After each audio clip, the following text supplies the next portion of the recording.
Mhm. Okay. Okay. Okay, so we call the meeting to order at 6:02. And welcome to your City of Soledad City Council Successor Agency meeting. We're gonna start with roll call.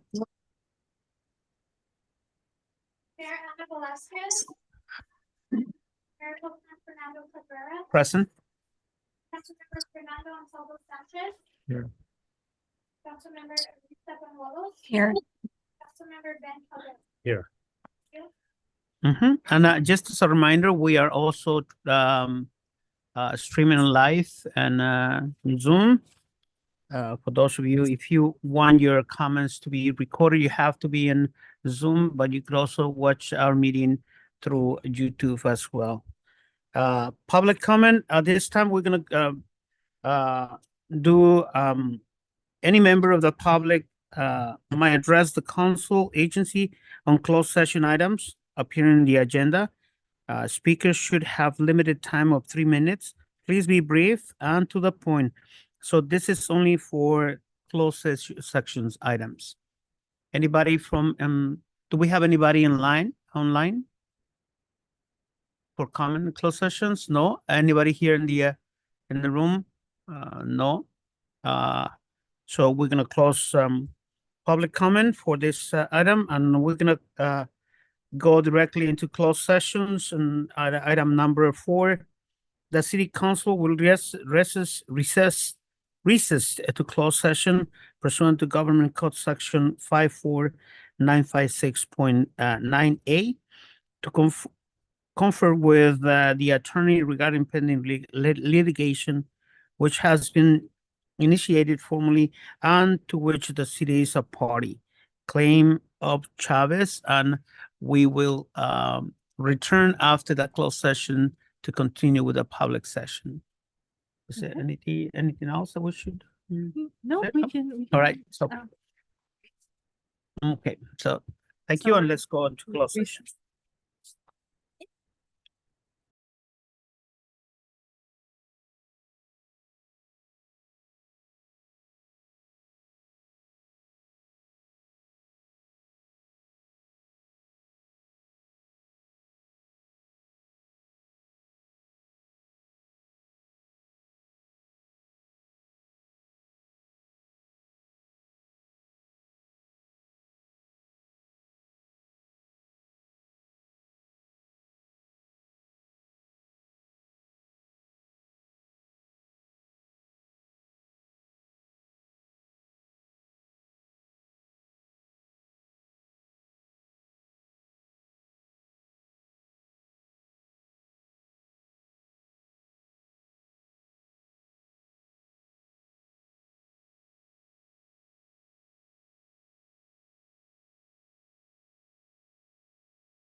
We're back? Yeah, okay, so we came back from closed session and our city attorney will do the report on that closed session. Yes, I will report out that the council did meet with its legal counsel. I participated remotely because I got stuck in terrible traffic in San Juan Bautista. So I did call in though, and we had the closed session. And after much discussion, there was a vote to reject the claim. It was unanimous and direction was provided to staff. Okay. No other reportable action taken.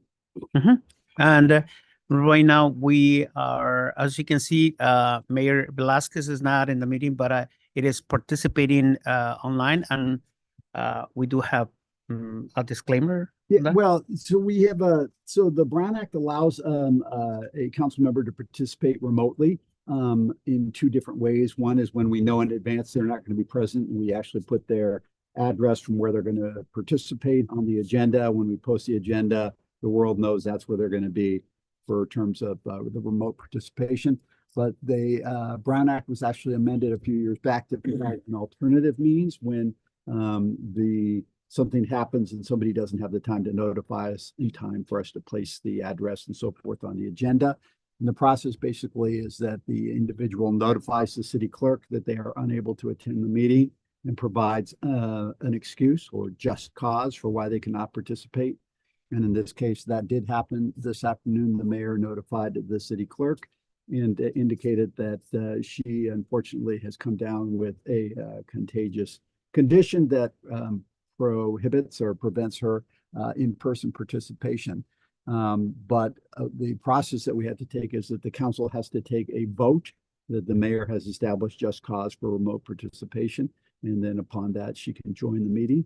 The rules also say that she needs to stay in view unless obviously she can excuse herself if she needs to for whatever reason or momentarily, but basically she's supposed to try to stay on the line. Her little face will be appearing there on the screen.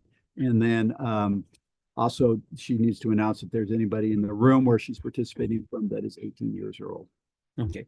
Do we need a motion We for do that? need a motion, yes. So I would like to entertain a motion to accept that Mayor Velasquez will be joining us remotely. Second. All in favor, say aye. Aye. Oppose? Abstentions? No, and motion passes. Hey, And Mayor. We have Mayor right there. We will Thank you. continue. Oh, good, we can hear you. Yeah. We move on to Pledge of Allegiance. I'm sorry.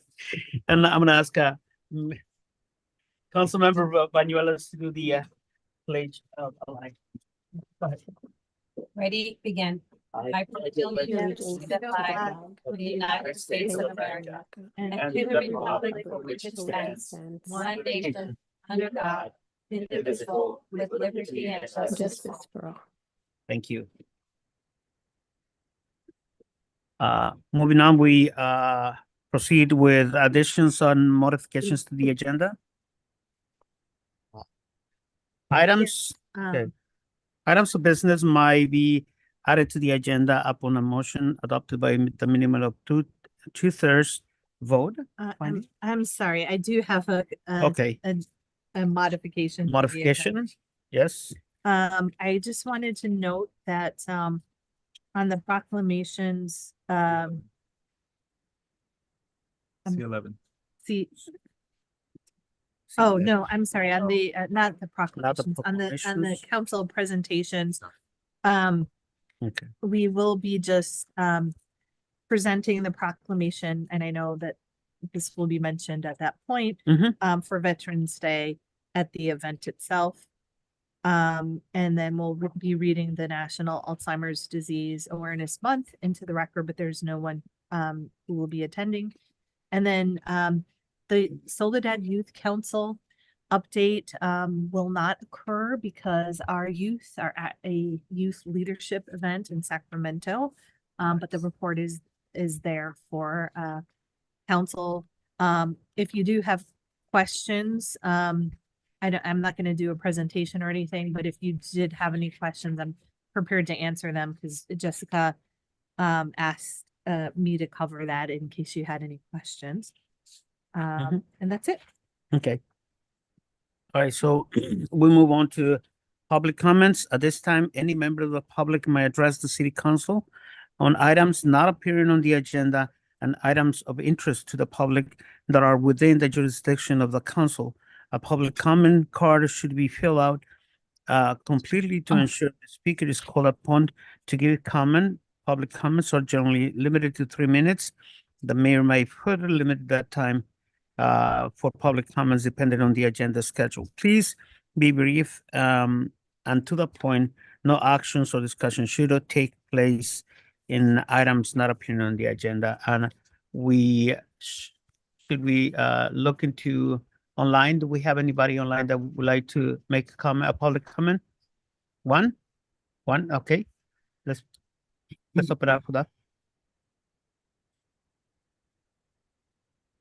Juan, are you there? Can you hear us?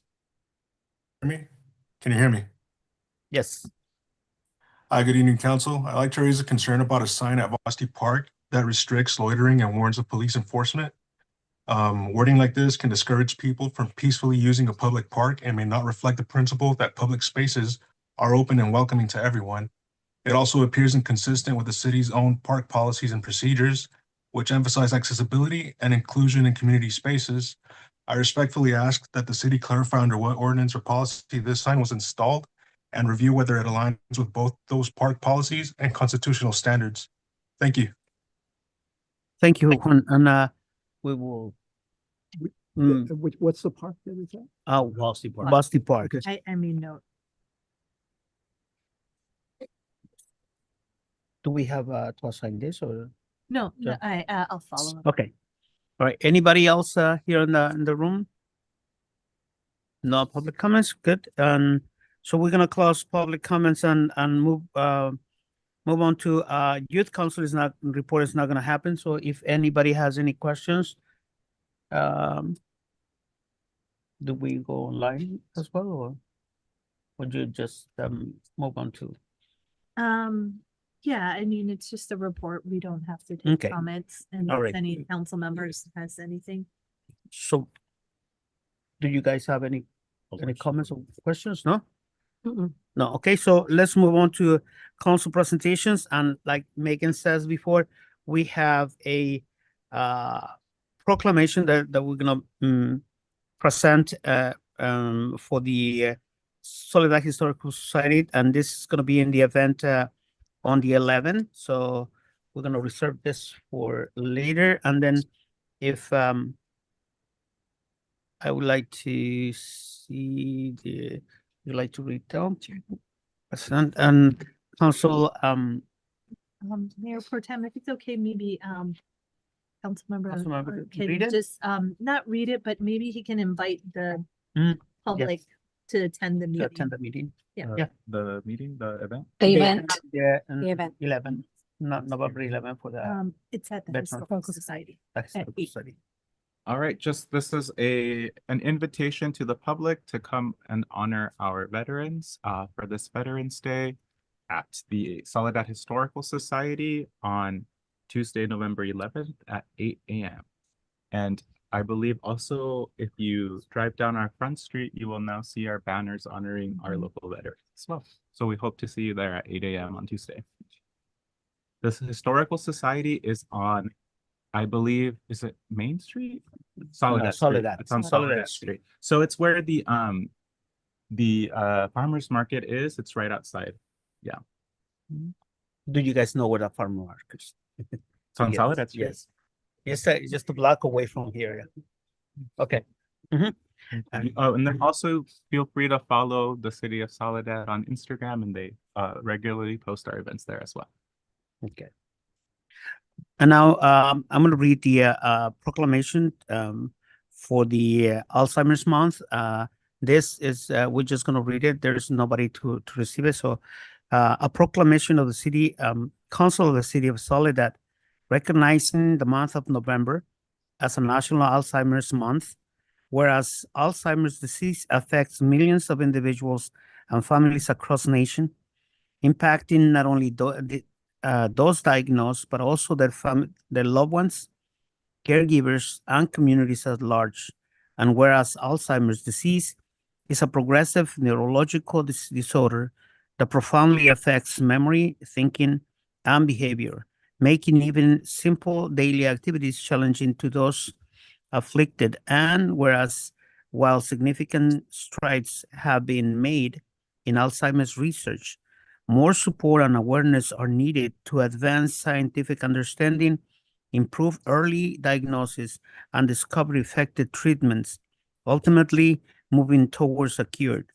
And whereas caregivers, such as Eden Valley Healthcare Center, giving tirelessly of themselves to support those with Alzheimer's, and their dedication is essential to the well-being and quality of life of patients and families across the country. And whereas it is essential for communities to come together to support awareness campaigns, foster compassion, and promote education about Alzheimer's to reduce the stigma, ensure access to resources, and offer hope to families and individuals affected by this disease. And now, therefore, let it be proclaimed that the City Council of the City of Soledad hereby recognizes the month of November as the National Alzheimer's Month. And even though we don't have anybody, I wanna call attention to all the families involved, all the families that have a loved one with this disease, for their compassion and their continuous effort to make their lives even better, or better than what they have right now. Councilmember Bañuelos will proceed on the next proclamation. Yes, so our next proclamation is Shop Local and Small Businesses Saturday. So proclamation of the City of Soledad would like to recognize La Reina Ice Cream Shop. Yay, I'm excited. A proclamation of the City Council of the City of Soledad proclaiming November 29th as Shop Local and Small Business Saturday and recognizing La Reina Ice Cream Shop. Whereas the City of Soledad recognizes the importance of supporting small businesses and the significant role they play in creating jobs, generating economic vitality, and fostering a unique sense of community and local pride. And whereas small businesses contribute to the diversity and vibrancy of our local economy, offering goods and services that reflect the character and spirit of Soledad, while reinvesting in our community. And whereas La Reina Ice Cream Shop, owned and operated by Sonia and Pedro Serrano, exemplifies the spirit of entrepreneurship and community engagement through their dedication to quality service, family values, and their ongoing support of local events and initiatives.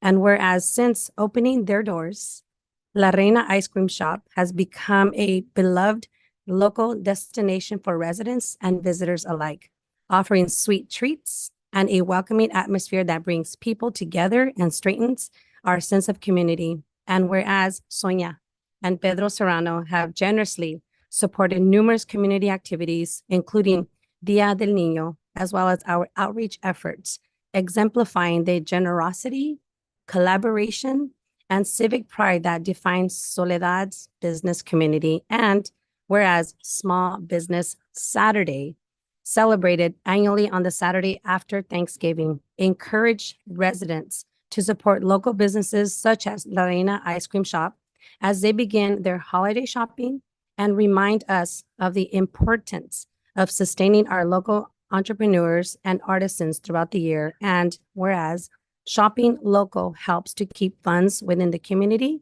benefiting local business owners, creating opportunities for employment, strengthening community programs, and contributes to the overall well-being and growth in the City of Soledad. And now, therefore, let it be proclaimed that the City Council of the City of Soledad hereby recognizes November 29, 2025 as Shop Local and Small Business Saturday, and proudly honors La Reina Ice Cream Shop for their exceptional contributions to the Soledad community. The city council encourages all residents to celebrate and support all businesses and shopping, dining, and utilizing services from local vendors, not only on this day, but throughout the year.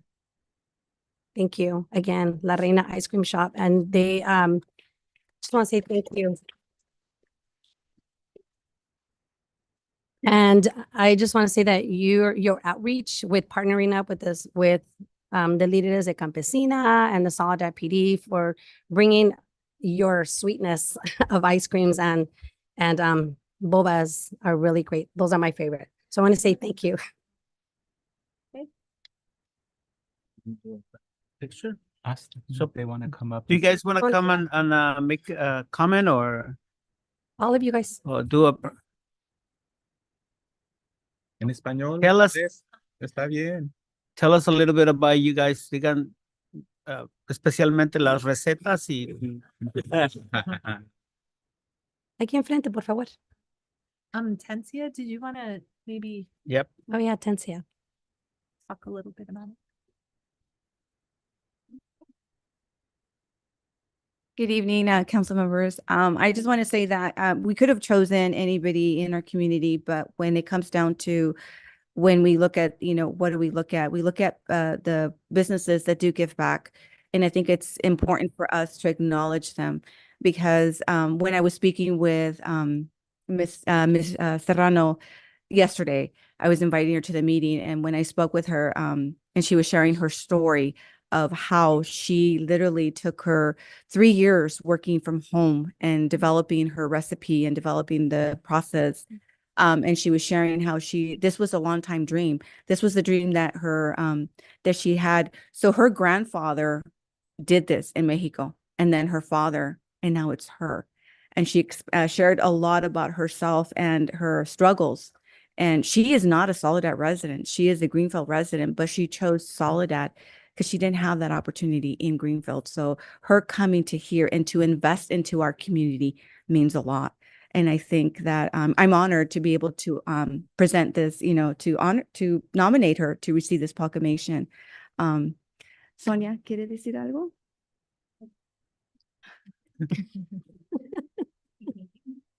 No, pues les agradezco por este reconocimiento.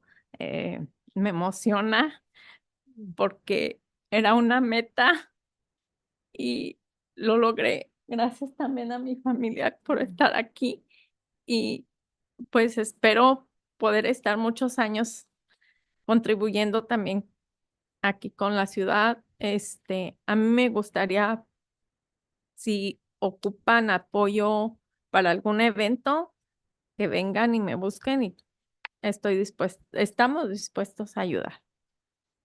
Es todo. Gracias. Gracias. Gracias. Y la importancia de abrir el camino, creo que es muy importante que comparta su historia porque hay muchas personas que tienen el deseo, tienen el sueño, pero no encuentran la forma de demostrarlo.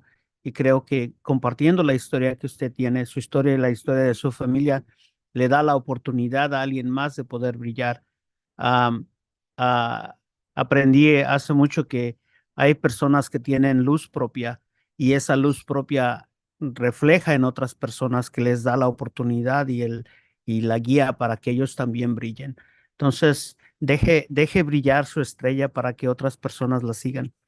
Muchas gracias. Do you want to repeat what you said in English? Yeah. All right, let me repeat that in my English. I was saying that it's important that she share her story because there's a lot of people out there that want to start something, they want to begin a business or an opportunity, and they don't feel like they have they have what it takes to do it. And when you share your story, you allow other people to understand that they can do it.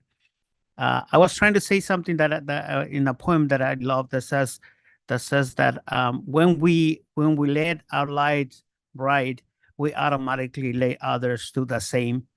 So when you let your light goes on, then other people will do the same to you and will follow the message. So thank you for for your story, and thank you for the support of your family and everybody. Thanks. Anybody else have any comments? Councilmember Caldera? I just want to add, thank you so much for being part of the city of Soledad. Quería añadir que le agradecemos por ser parte de la ciudad de Soledad y todo lo que contribuye. Gracias. Oh, Councilmember Ansaldo Sanchez? Igualmente, no sé si lo puedo decir mejor como lo dijo Mayor Pro Tem Cabrera. Very good points, especially the point about if you let your light shine through, it'll shine through to others as well. So I think that was very well said. Thank you. Councilmember Bañuelos? Sonia, Pedro, gracias también para su familia que se apoya porque estás demostrando buen trabajo y también más generaciones que va a pasar. And I just wanted to say también that, you know, your kids, they're the next generation. And I want to say that you're building a great foundation for them and great work ethic. So, gracias. Mayor? Do you have a comment?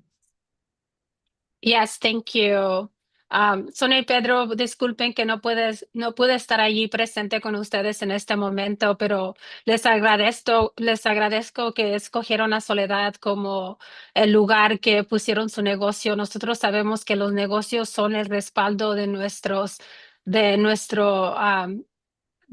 nuestro desarrollo económico y el éxito que tiene nuestra ciudad es el éxito también que viene de parte de nuestros negocios. So, muchas gracias por estar en nuestra ciudad y muchas gracias por invertir en nuestra comunidad. So, gracias por ser parte de nosotros también y le agradecemos que invirtieron en nuestra comunidad y le agradecemos que su familia es parte de nuestra familia. So, muchas gracias. You want to Do you want to repeat that in English? Yeah, I just want to say thank you for coming into our community, investing in our community and Soledad. And thank you for providing, you know, the community of Soledad, for making Soledad that choice of coming into the city of Soledad and investing. We know that our small businesses are the backbone of our community, and we know that our small businesses contribute to the economic impact and to the prosperity of our city. So we want to say thank you to their family and thank you to them for being able to contribute to our family, but to contribute to our city, but for also being able to be part of the Soledad community and the Soledad family. So thank you. Thank you, Mayor. And we're going to proceed to you guys We're gonna, take a take a- picture of, Yeah, Okay. if you could. yes, so you want to pause for a little bit?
And we're gonna continue with the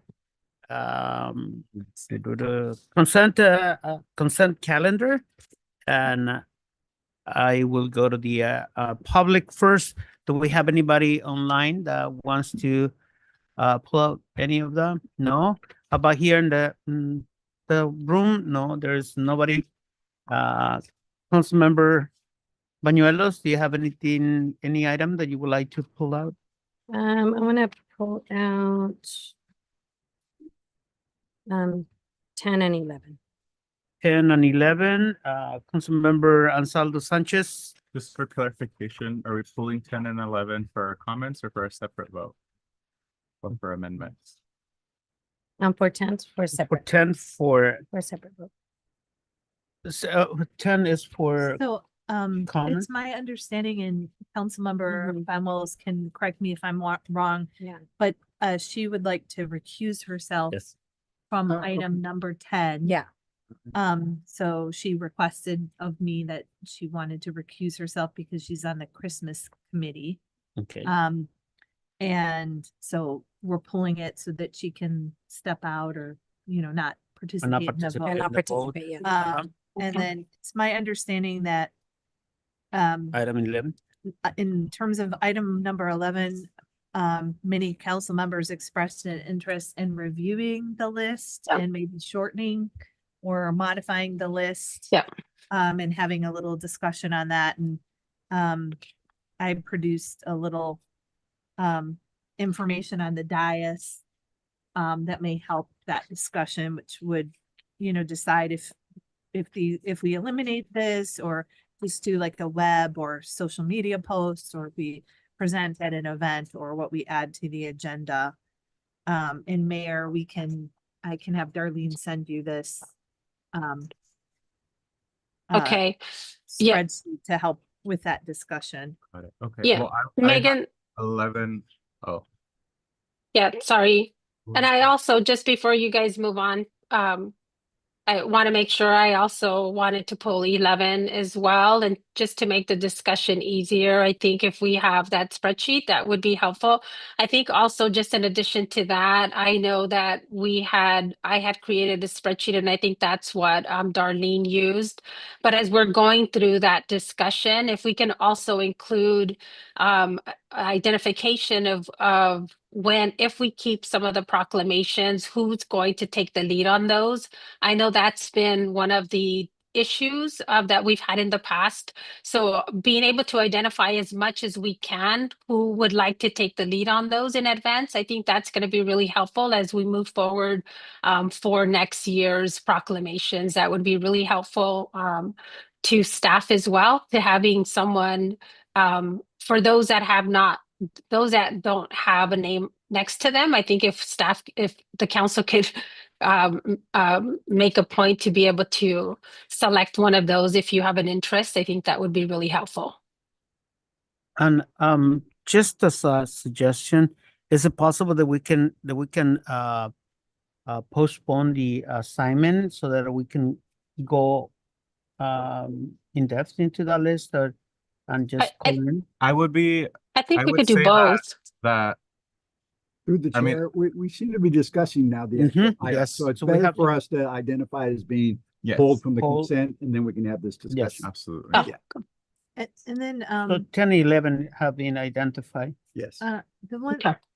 through the chair, the one, and not to add some complication, but one suggestion that came from staff on item number 9 in terms of the council agenda or the council meeting dates is that maybe to give a little spacing between the meetings, that maybe we would have a meeting on instead of January 21st, because there's a pretty significant gap.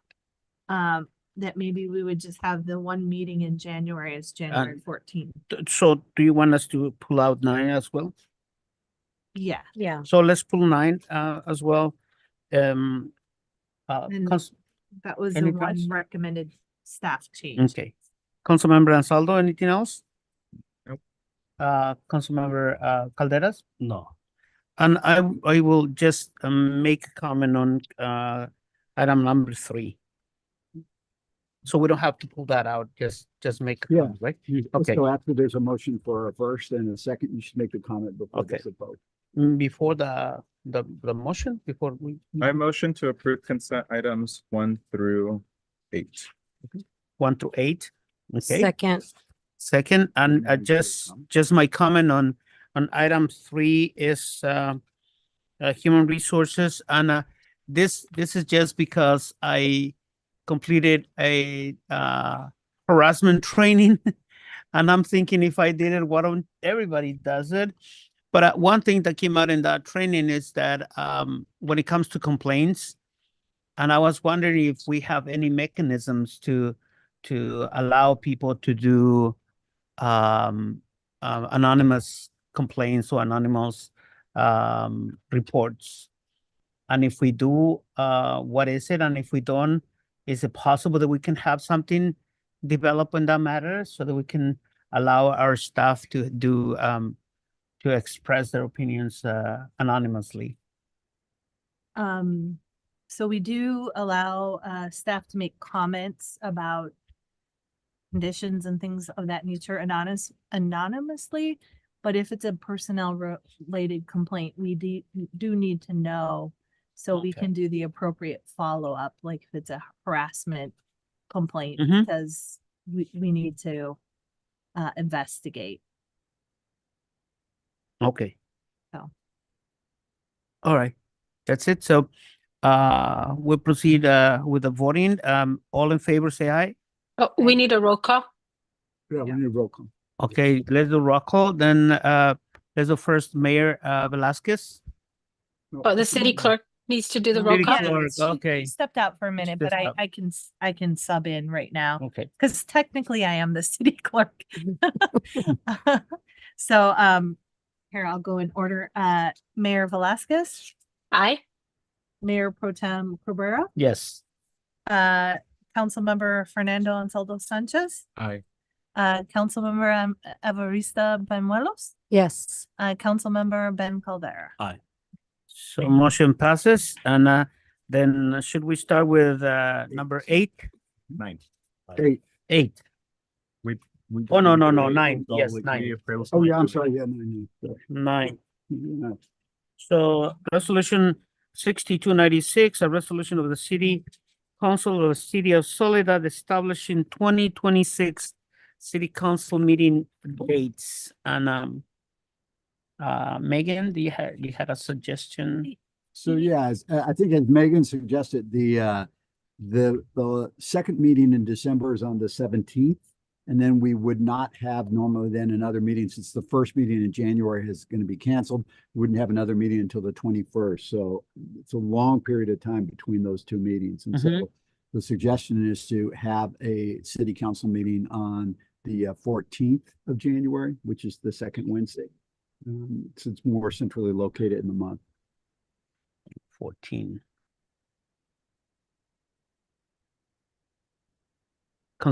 Do we, Yes. Councilmember Calderas, do you have any comments on that?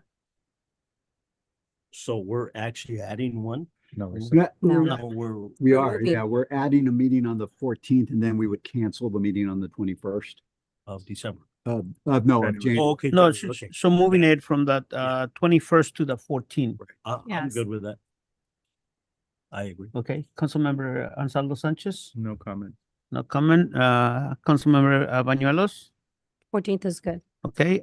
Mayor Velasquez, No, I'm fine. I'm the only thing, Megan, with that is if we're not gonna have the meeting, I would just recommend that whatever critical items that need to come to us before the meeting, whatever urgent items should come to us before the meeting prior, so that way we are taking care of any urgent items in advance. So we don't have to wait a month after. So I just want to caution with that. Yeah, and I think we feel comfortable with just having the one meeting in January, that's the 14th. That will be good because we won't have to wait so long if there's any pressing items. And then we would meet again on February 4th. So we would have one meeting on the 14th of January, and then we would, again, almost be back on calendar with the next meeting on February 4th, which would be 2 weeks after that. If with the changes, 3 weeks between meetings.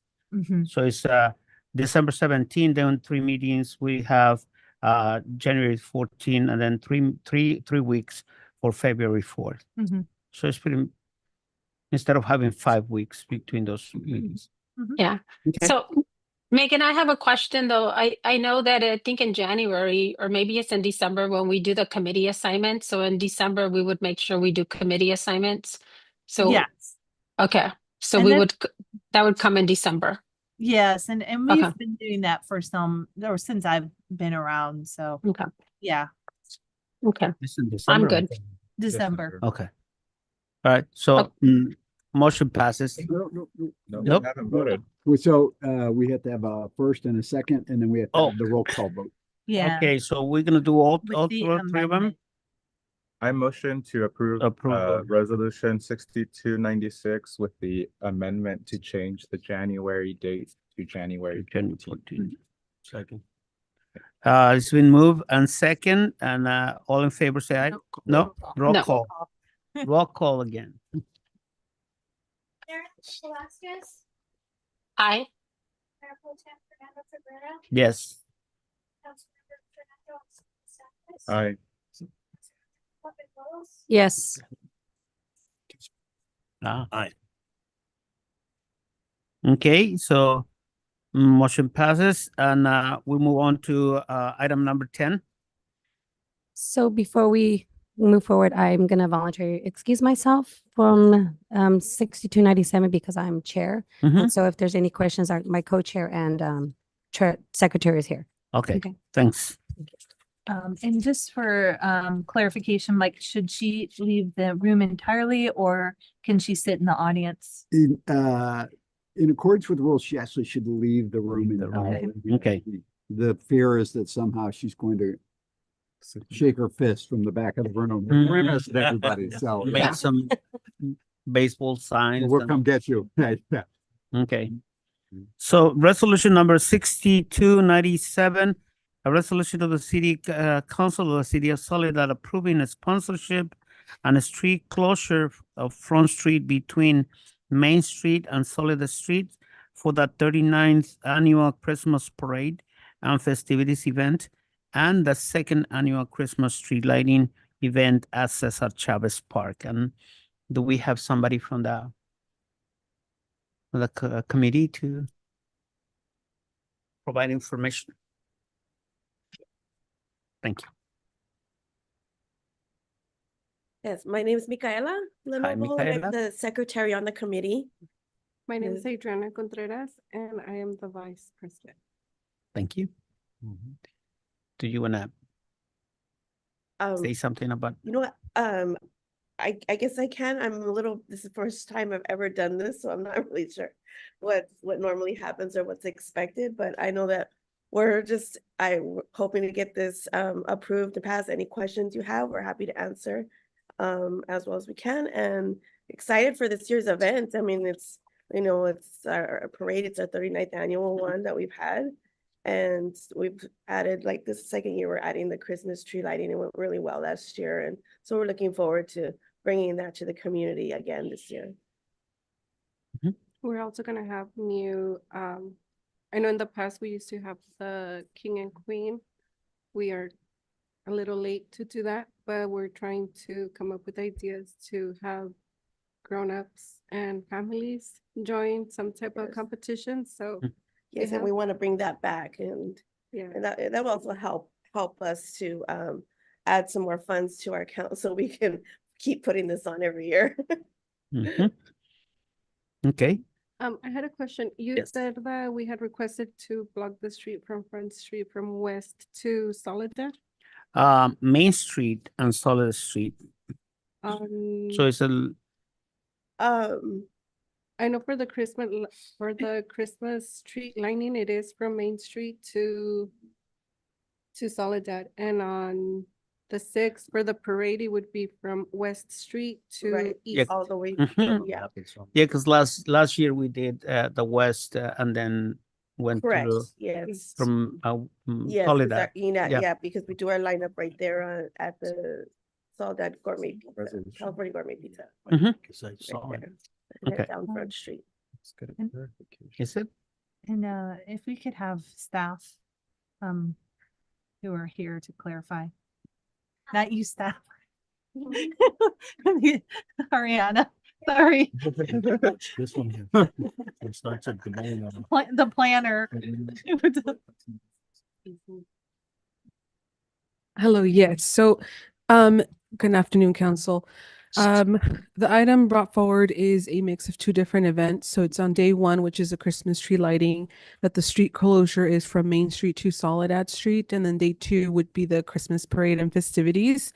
The parade, would block off from West Street all the way down to, if I'm not mistaken, Soledad Street. However, Main Street and Soledad Street will always be blocked off during the duration of the parade and the Christmas festivities throughout the activities that the Christmas committee is having on Cesar Chavez Park.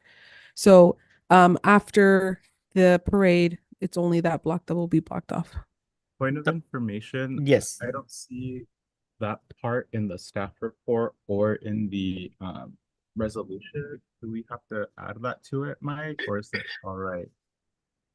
No. But I am looking at the map and the map shows. Yes, I see the map as well. Yeah, in but the staff report, but I was just asking my For question. clarifying. my I point. need to take a look. Is the map incorporated into the resolution? Yes. Yes. Yeah. it is Yeah. on the map. Okay. Well, okay. Yeah. But the map says in Keter, not Soledad Street. Okay. Yeah, The map so goes all the way to Kidder, I think. So the map shows from west and then Go up to front Keter. to the Keter. It says endpoint.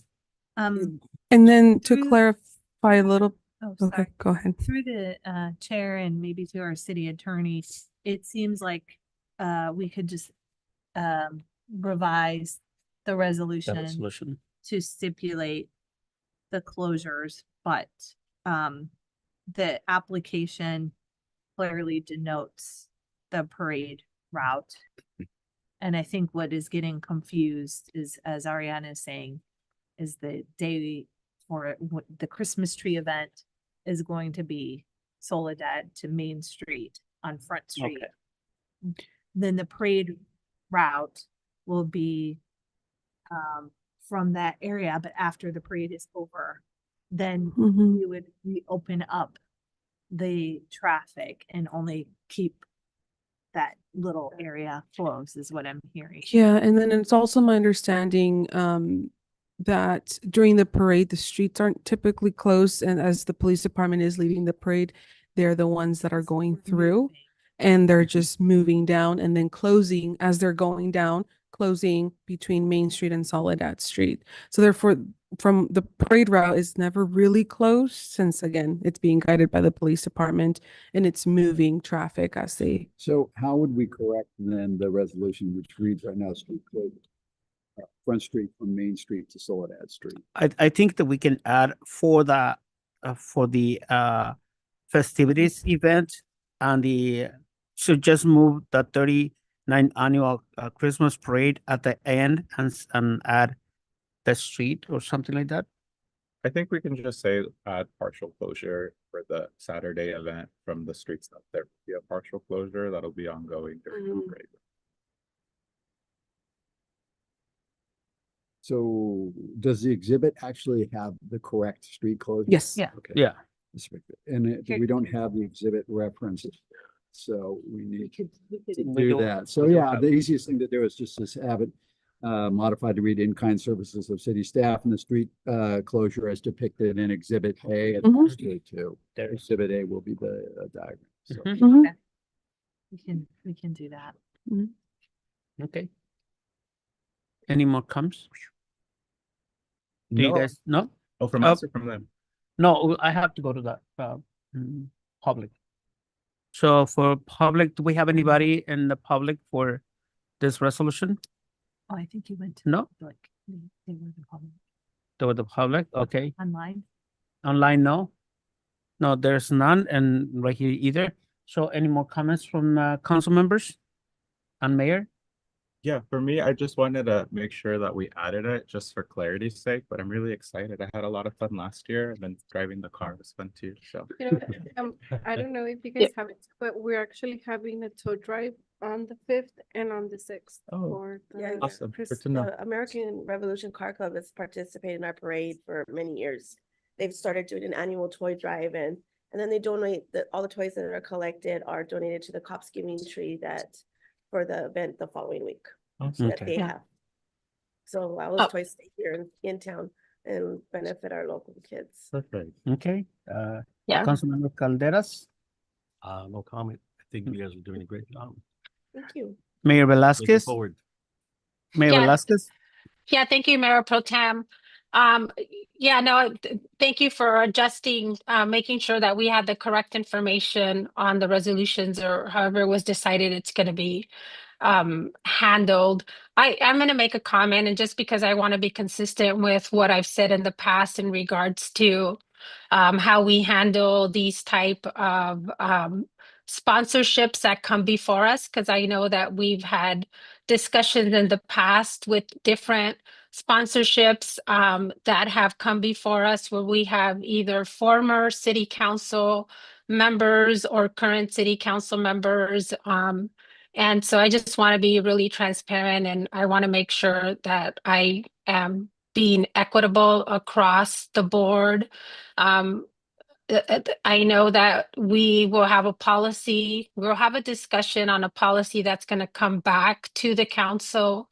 So we have a discussion on how we are going to identify those events that the council is going to sponsor in the future. So that way there's really a clear identification of those events that the council will continue to support and sponsor. I know this event obviously has been in our community for a long time.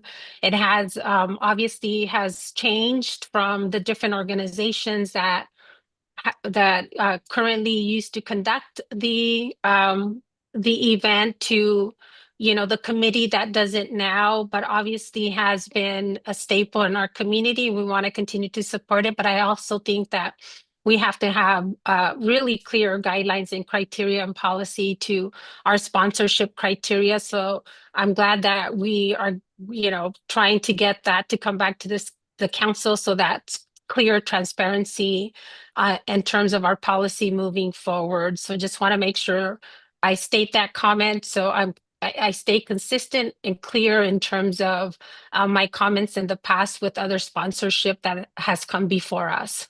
Thank you, Mayor. Thank you, Mayor Pro Tem. Thank you, Mayor Velasquez. And from my part, the first parade was the first actually that I attended.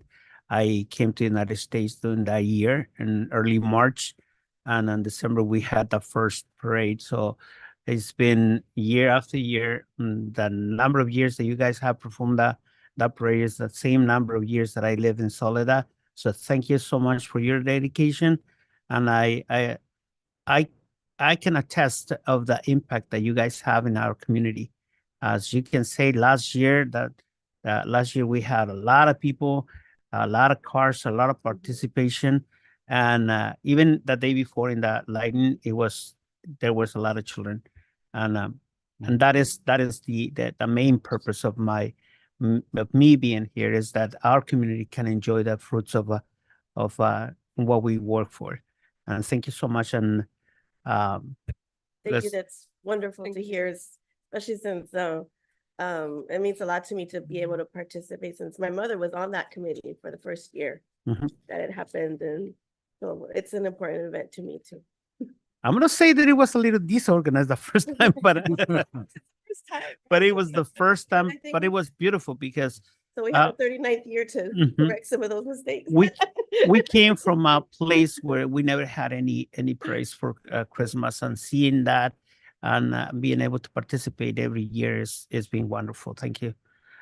All right, so we're gonna do a vote for a roll call. Yeah, we need So- a first and a second. A first and a second. Let me entertain a motion to I move to approve resolution Resolution. number 6297, including the amendments. aforementioned amendments. Okay, Second. it's been moved and second to approve resolution number 6297 with the appropriate changes, and we're gonna do roll call. Mayor?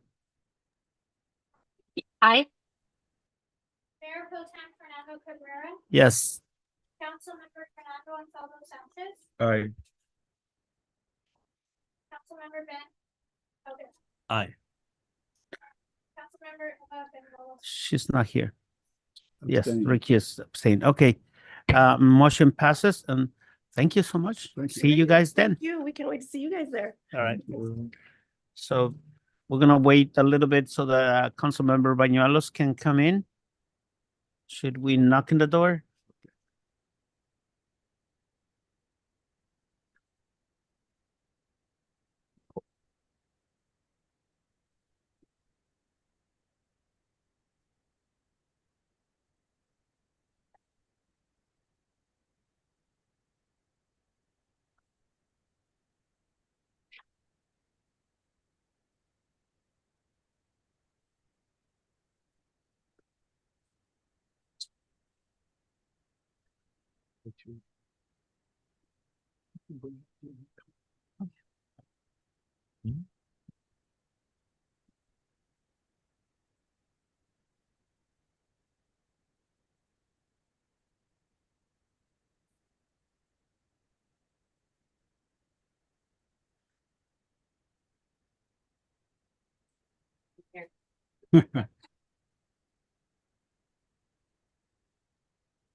Ready?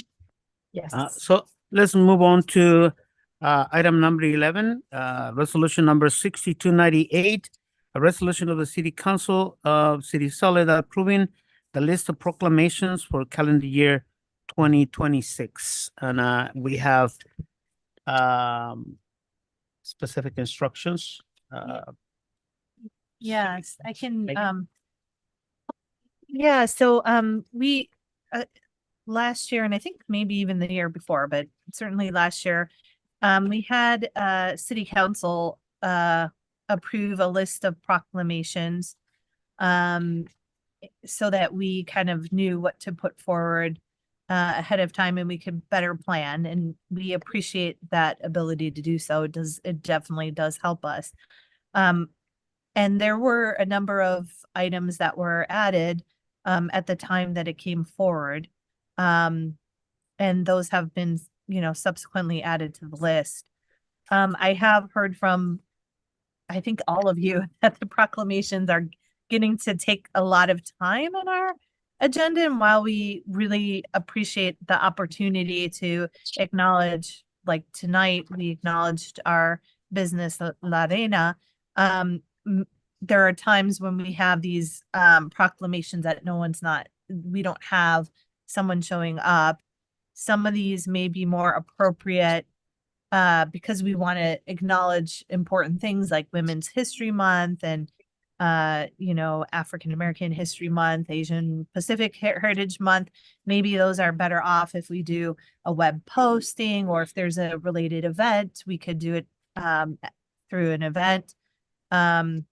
We also, in the case of Veterans Day, we do have an event. So, and I'm sure we're always going to have an event because I know that's very important to this council is to support and honor veterans. So the question now becomes, on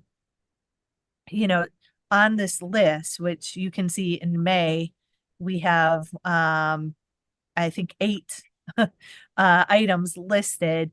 Could we move some of these? Do we want to eliminate some of them because they're not necessarily so important to our community? It was kind of a one-off situation.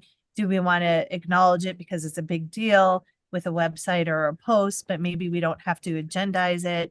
Do we want to have it at an event, or do we want to keep it on the agenda? And then I think as Mayor Velasquez mentioned, it would be very helpful for us to know who is going to be responsible and make sure that that individual being responsible to identify who's gonna come to receive the acknowledgement does so well in advance. So we don't have a situation where we have items on the agenda, but no one's showing up.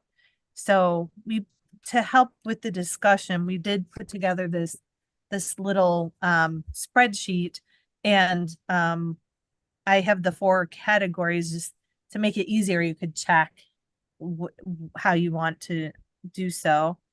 And that is my presentation. Yeah. Chair, My- I Yes. would like to Through- propose that since there's 5 of us, I did actually go through these myself before the meeting. If maybe I could give some recommendations to get the conversation going. Because I think I see you writing it down, but I have like a whole proposal here. So Well, let's Yeah. hear everybody's proposal so that we can, I think if everybody proposes and there's several of those, I think that might just take a little bit longer. So I'm proposing to maybe start us off and then see where the conversation goes there, as opposed to everybody saying their own items. do you have any in particular that you want to select? Yeah, I think we should just hear what he recommends. Okay, yeah, so. through the chair. Hold on, Mayor. Yes, Calderas? I've had my hand up. Yes, hold on. Yeah. Go ahead. Go ahead. Mayor. Go ahead, Mayor.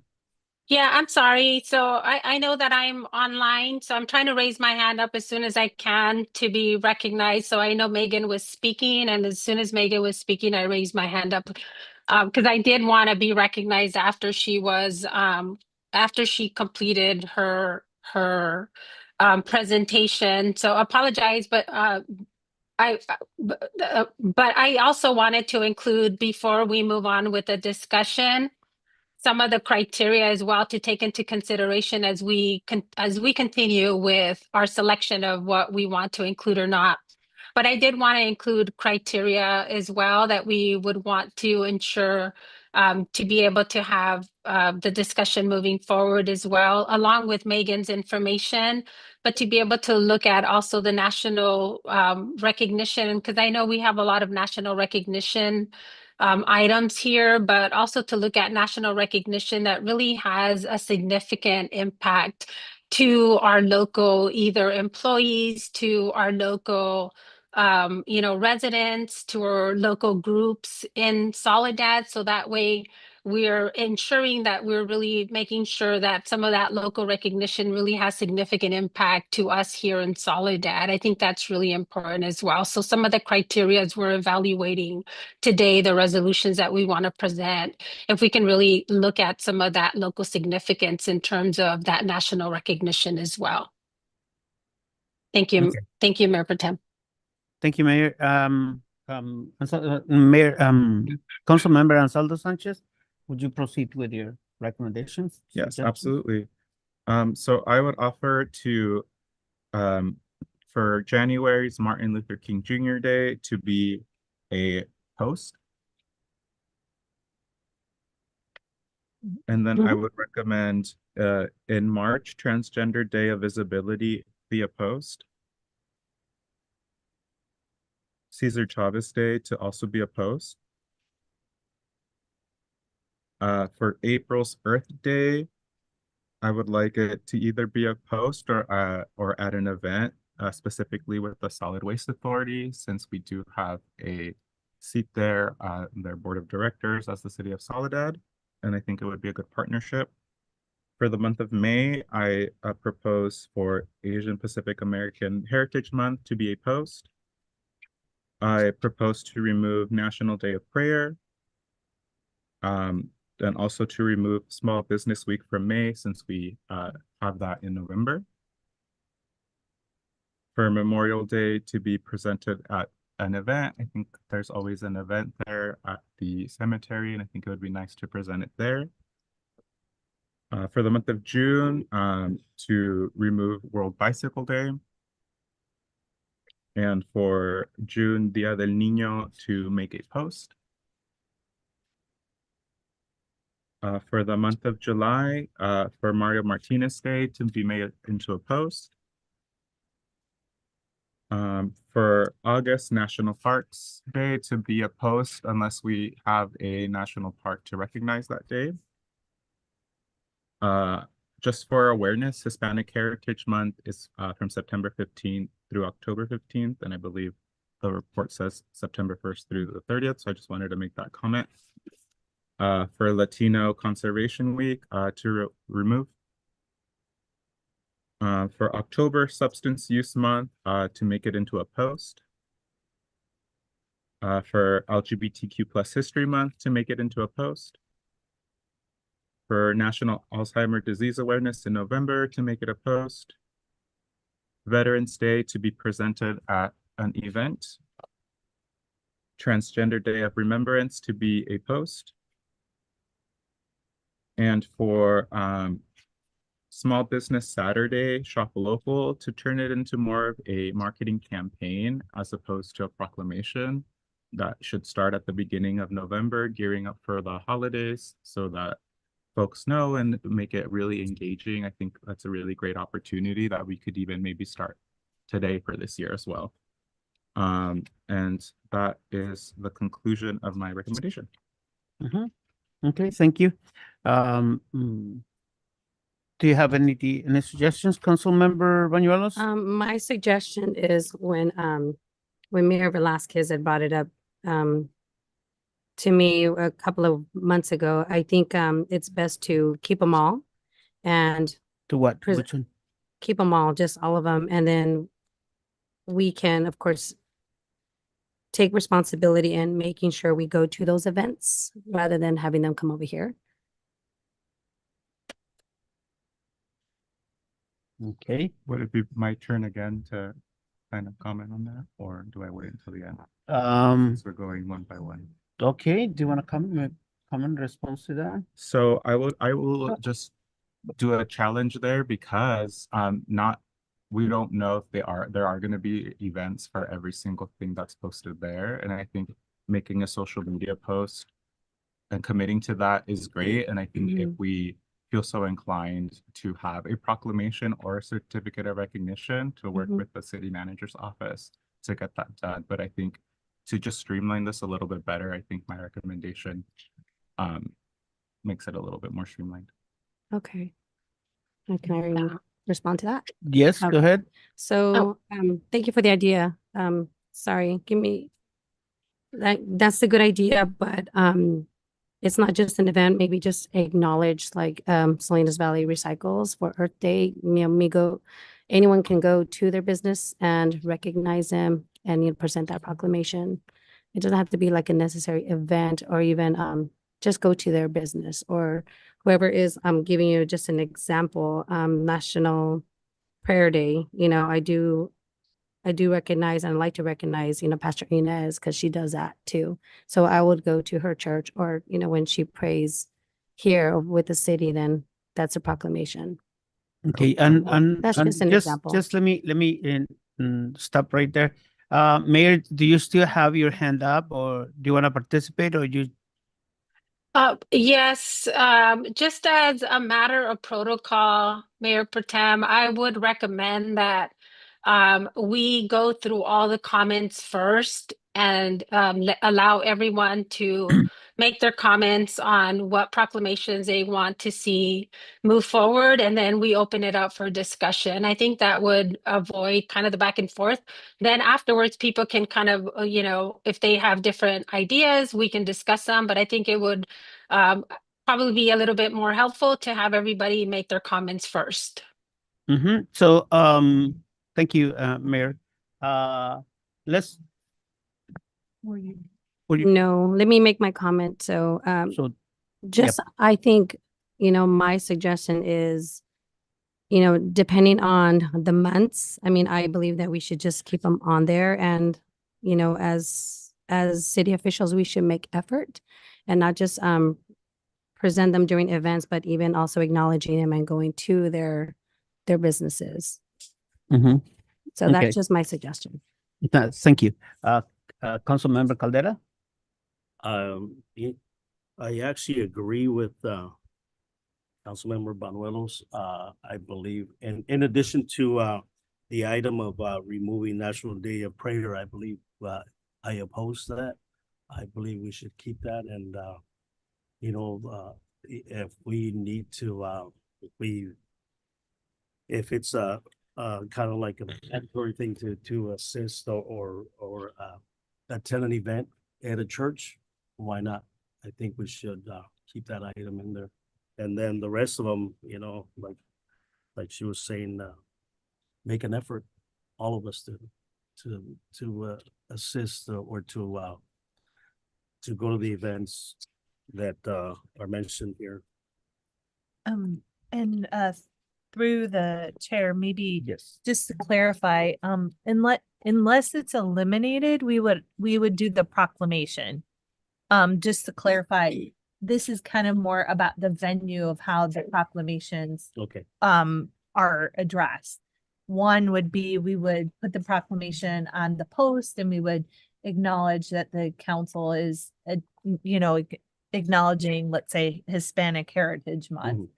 And then an event is, we would present, you know, and you gave an example of the National Day of Prayer. If there was an event, then we could present it and whoever is responsible would present it at that event. The agenda means we would have it here and bring folks here. And we would take the time in the meeting. And I think the issue that we're having is we're taking a lot of meeting time and we're not getting to the meat, you know, that the decisions that you have to make are getting pushed out until later in the evening. So this is kind of a way of determining what venue is best. And then if there's items which I think one suggested one to eliminate was World Bicycle Day. I don't know if that really resonates. I think that to the mayor's point, that sometimes there might be the World Bicycle Day, but does that really feel like Soledad residents care about it? Maybe that's the type of thing that you would eliminate. And let me finish with the comments. Mayor, do you have any comments on that? Mayor Velasquez? Well, I want to, and Mayor Pro Tem, you're the chair, so obviously you command the meeting when you're the chair, but my suggestion was that we go through all the proclamations and everybody make their recommendations, and then we move on to open it up for feedback. That's what I'm So asking you, if you have any recommendations for that. did everybody make their did everybody already go through the recommendations? You and I and I'm giving you the opportunity to do your recommendations, and I'll finish with something. Okay, so okay, well, I wasn't clear because I didn't think everybody was done. Okay. Yeah, so I'm gonna go through mine then, because I do have I'm gonna be more adamant in regards to not having all the proclamations and concur with Megan. I know that we want to have all these proclamations, and last year when we opened it up to add proclamations, there was a lot of proclamations that were added. And I know at that time we said, yeah, let's add as much as we can, with the hopes that we were going to make an effort to have people come to ensure that we we're going to bring people to the council meetings or participate, but we haven't made an effort. So I just want to be really honest about that. And, you know, we can't always create events that we can attend to, because not all of these proclamations have events that we can go to. And I think we have to be really realistic about that and be able to determine which are the ones that are really significant for us as a city. And so I think for me is just really making sure that we are not having our staff produce a lot of these proclamations, because it does take time, and that we are making sure that when we have the meetings, especially for some like in May where we have so many of them, that we are not bogging down our agenda and taking so much time to do that. I like the recognitions, but they have to be really significant for our community. So I'm gonna go through my January where I agree that Martin Luther King Jr. should be a post. On Black History Month, that should be also a post. On March, I agree on the removal of the Transgender Day of Visibility, that should be, well, actually not removal, but that should be a post. Cesar Chavez should be a post. On April, that we have, I think Earth Day should also be a post, or work with Solid Waste Authority in order to have someone there. Asian Pacific American Heritage Month, again, that's a post. Mental Health Awareness Month, I don't think we have anybody there. I can take that on. I think that's important enough that it's important for our community. We've seen this, we've heard that that's an issue over and over again. And I think on the National Day of Prayer, if we want to keep that, I think we either attend an event or we look at, you know, how we are going to look at who are the different faith organizations in our community and how we rotate who we recognize and what we're recognizing them for as well. I think that's important for us to also be able to look at. And Memorial Day, I think the way we did it this time, where we do it at the event, we don't do it at City Hall, but we do it at the event. And then I think for Dia del Niño, though, we do it at the event. I think Líderes Campesinas did have an event this past year. And then that we remove World Bicycle Day. I think we eliminate that.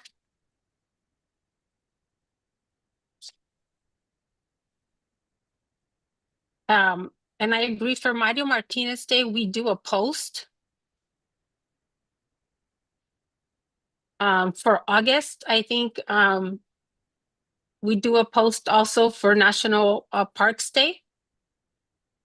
And for National Night Out, I think for that one, because we do have an event, that we present that at the event.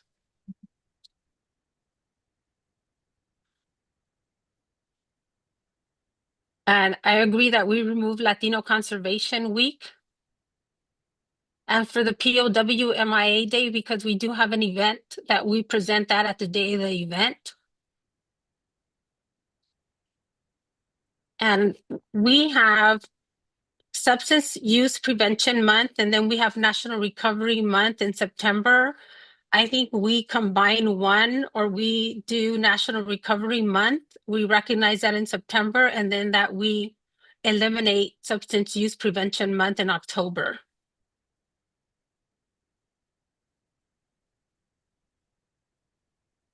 And then I agree that we do a post for LGBTQ+ History Month. And then in November, that we do a post for National Alzheimer's Disease Awareness. Unless we get a special request from an organization, but if not, that we do a post. And then, and veterans, that we present that at the event. And that we do the National Small Business Week Shop Local, we do a proclamation. And we eliminate the Small Business Saturday Shop Local, and that becomes more of a outreach that we do as part of the city, and that we do a post for Transgender Day of Remembrance.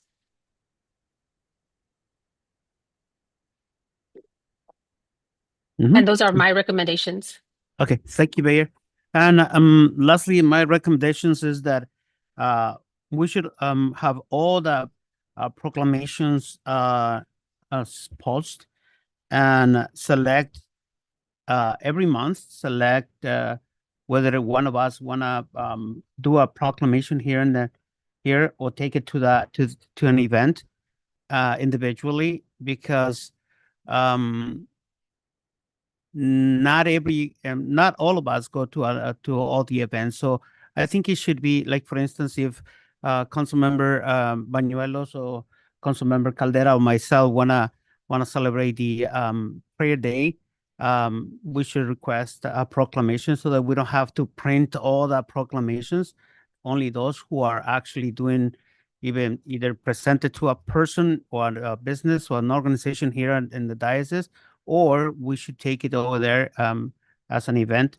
And that way we don't have to worry about 5 of us with different likes and dislikes in every month. That way we just have to print those who we actually want to present to people or to organizations. Through the chair, I think, Yes. I think you might be, referring to certificates. Yeah, certificate, yes. And that, I think, is something that we will bring back to the council as part of the procedures and rules committee about how to provide certificates. Mhm. But in the meantime, if there's a certificate that you want to present, or an event, that's still available, and we can always add to the proclamation list. So I did want to let folks know that just reach out to us until we have kind of a procedure for that. Let me say this. For instance, I agree that the small business, like the one that we did today, it should be also a marketing tool, an invitation, but I also look at the powerful impact that we just had with this family. And I think that it is important to bring somebody and make that recognition publicly in this room, so that they can feel that we actually acknowledge it. Because it is important that we work not just in November, but every month that we promote shop locally. Because it's not just about a month; it's every single month that we should be promoting that as a government and as a city. Point of information, when I went through mine, whatever I didn't mention, I meant it as keep it on the agenda, which includes that small business week that we presented today.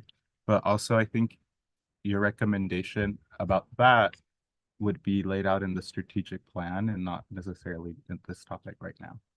About doing it every month, like recognizing businesses every month. I think that's more of a strategic. No, I didn't say it every month. I said, quote, I said, the shop locally should be something that we should promote every Right. month, not to recognize. It's just we as an individual should be saying shop local. I agree. I was just saying that we should add that in the strategic plan and not right here, because it's not part of a proclamation discussion. But I agree. We should do that. It is part of our proclamation because we did a proclamation. You mentioned that we should not do it. Mayor Velasquez, you have a comment? Yeah, just for clarification too, I just want to mention that in November, the National Small Business Week Shop Local is there. So the proclamation is going to stay there. There was 2 additions on November, which is a Small Business Saturday Shop Local. That is the November 28th date. So that seems redundant. And that's the one that is not, that's the one that and both Fernando and I suggested not to do, because that seems like a redundancy. That should be a marketing tool that the city should be using. And I agree with you, not just for November, but obviously that's something that we need to discuss, obviously at a different time, to see how we really support our small businesses. Should be done all the time. But what we did today obviously is what is important, right, to be able to do in November. So that proclamation that we presented will stay in November, but the Small Business Saturday Shop Local proclamation on November 28th is going to be eliminated because we don't need to do 2. So just for clarification, that is what is proposed to be eliminated from the list that we have before us. So we have suggestions for everybody. So what is the process now? So, through the chair, maybe I could zip down and maybe we just go through and say, yes, we agree, or no, we don't with each proclamation. Would that work? We do a quick Yeah, but discussion first. it's I feel like we're spending too much time in proclamations. So we still have 2 more items on a public hearing. it's, This is what we were elected to do, is to go over these things. yes, but I- it's a different way that we can do, because we're gonna spend what, an hour talking about proclamations? I think if I zip through the list, I actually hear a lot of consensus on it. But let's see, maybe Mhm. if you Okay, don't mind. Let's try that one. Okay, so I hear on January that we would post the proclamation for Martin Luther King Jr. Day. Is there agreement or consensus on that one? Yes. Yes. Okay, good. Councilmember Añuelos? We're already No forward comment. and- It's okay. No. No? Okay. Say, so you want to do an event, or? Just recognize and go to someone that we usually come over here and recognize, but then us go over there to recognize that proclamation. So what I would suggest is maybe this would be the direction, Mhm. but if after we kind Mhm. of set the template, Mhm. if you identify an organization that you would like to specifically give it to, let us know. If an event Yeah. comes up, then it's very easy to Then I'd like to go over there. to do a a post Mhm. versus an event is not really a different thing. Right. It just doesn't mean it's on the agenda. Mhm. Megan, why don't we go first with those that we want to eliminate? Okay. Those are less than going through that. Yes. Yeah. So I heard that there was consensus on eliminating World Bicycle Day. Is that Yes. correct? Okay. Sure. Okay, Councilmember Calderas? Yes. I agree. Gonzalo Sanchez? I agree. Yes, I agree too. So what I would suggest, because I heard for Small Business Week, one was eliminate, and then one was like, let's do what I would suggest for that, not to put too much pressure on Tencia, but since it's in May, it's a good opportunity to do an event. So maybe we can work doing an event for Small Business Week. And I see the community development people nodding their heads. So instead of having it on the agenda, and we did that this So year. we'll create We an had- event, Yes. Yeah. So that will go to an event instead of eliminate. okay? And then I believe that Councilmember Ansaldo Sanchez mentioned Transgender Week Day visibility. Is that a post? it or- was a post. Okay. Yeah, you said eliminate first. Do you want me to look at the post ones or? No, elimination. Okay, eliminate. So the other one, that everyone seemed to agree on eliminating was Latino Conservation Week. And maybe we put our effort on Earth Day. What month is it? That is in September. September. Yeah. And we Wait. used to do something, council, just on that one, and we haven't done anything in the past couple of years. So Latino conservation. I would recommend we eliminate that one. Are folks in agreement with that? Yes. Councilmember, yes. Yes. Okay. Mhm. I heard that we have Substance Use Prevention Month, and then we also have in September we also have National Recovery Month. So the suggestion was, let's focus on National Recovery Month and put that on the agenda, but not do the eliminate Substance Use Prevention Month. So we would still be, instead of recognizing Yes, the same provider twice, I agree. Yeah, we Okay. mentioned something Yeah. about meaning both, right? we would Yeah. do like National Recovery Month, which National would Recovery in represent. September, yeah. Yeah. Okay. Okay. Got it. So everyone's on. And maybe National Recovery and Prevention Month. Yeah. Mhm. And then I think that was, I don't, and then instead of doing Shop Local Business Saturday, that the city embark on a campaign. Campaign, yeah. To do that, I heard strongly that we need to do more of that. So I think that we could even highlight, our map and tool and businesses. Kind of like So, make it a brand yeah. shop look. And I heard, talk about I it. heard instead of having that agendized. Yeah, Okay, everyone. And then yes. on the posts, I heard, And this is the time that this is the reason why we could put all of them in post and just select those every month that we have, where we have somebody that can actually come, or if we have an event to go. Is it yeah, I possible? mean, I think Well- what I would say is that we can always adjust if there is an event and you're very passionate about it. My only request is that we know in advance, because a lot of times people have said, oh, so and so is going to come, and then they don't show up. Mhm. Or, so we just want to make sure that if we're pivoting, we can, but that there's follow-up. But I think that if nobody comes, then the person who suggested will be responsible to deliver that proclamation or that. Well, I think we're trying to avoid having a lot of Having a stuff lot. on the agenda, because it just takes up time. Okay. But maybe if that's But okay, It's the same thing that we did today. Just mention it or read it and leave it. That way we don't have to do all this. So I think it would make more sense, and it would be a lot helpful to staff, especially on Darlene, if we do select some that we will have agendized. And then that way she knows in advance, and if people can't come, to let her know, because then that way she doesn't have to create all these proclamations.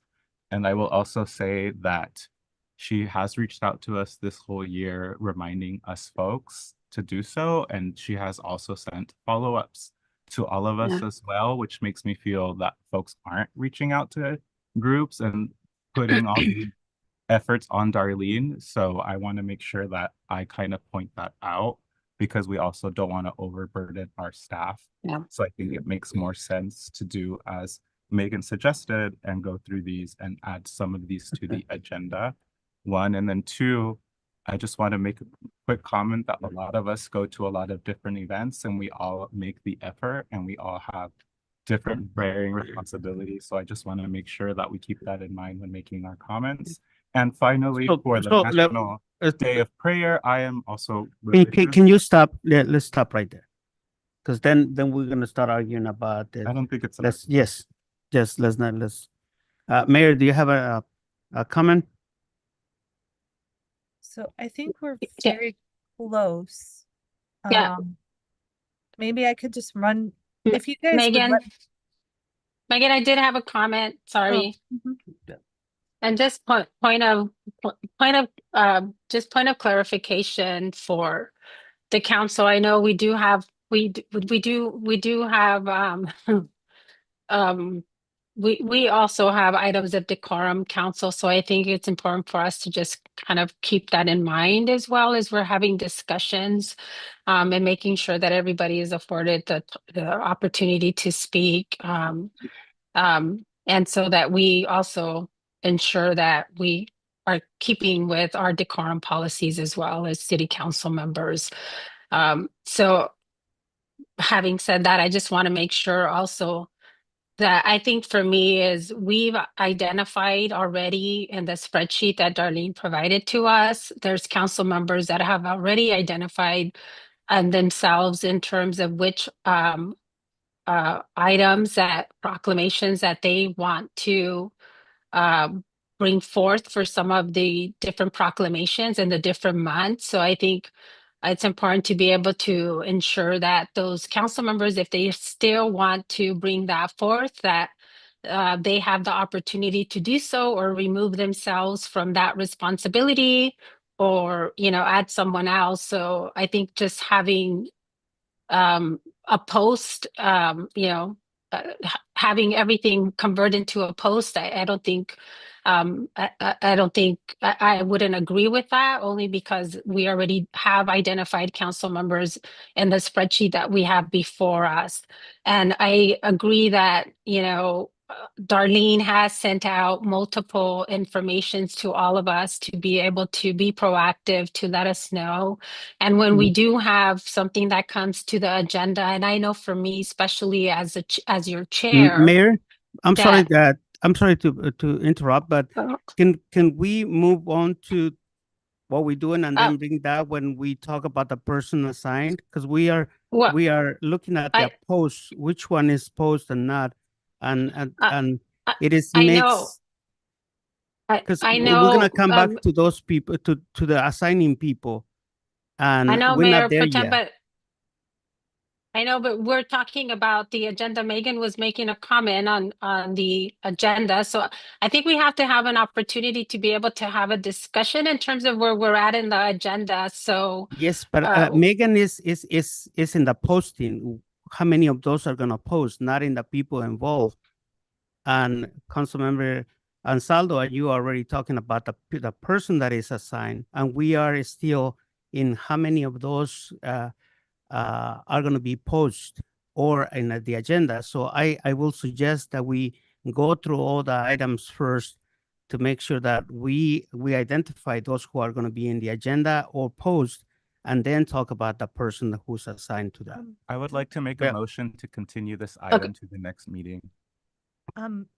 Through the chair, just because I think I have it on consensus, if I just read through what it is, Yes, posts, or that's I think I have consensus all around.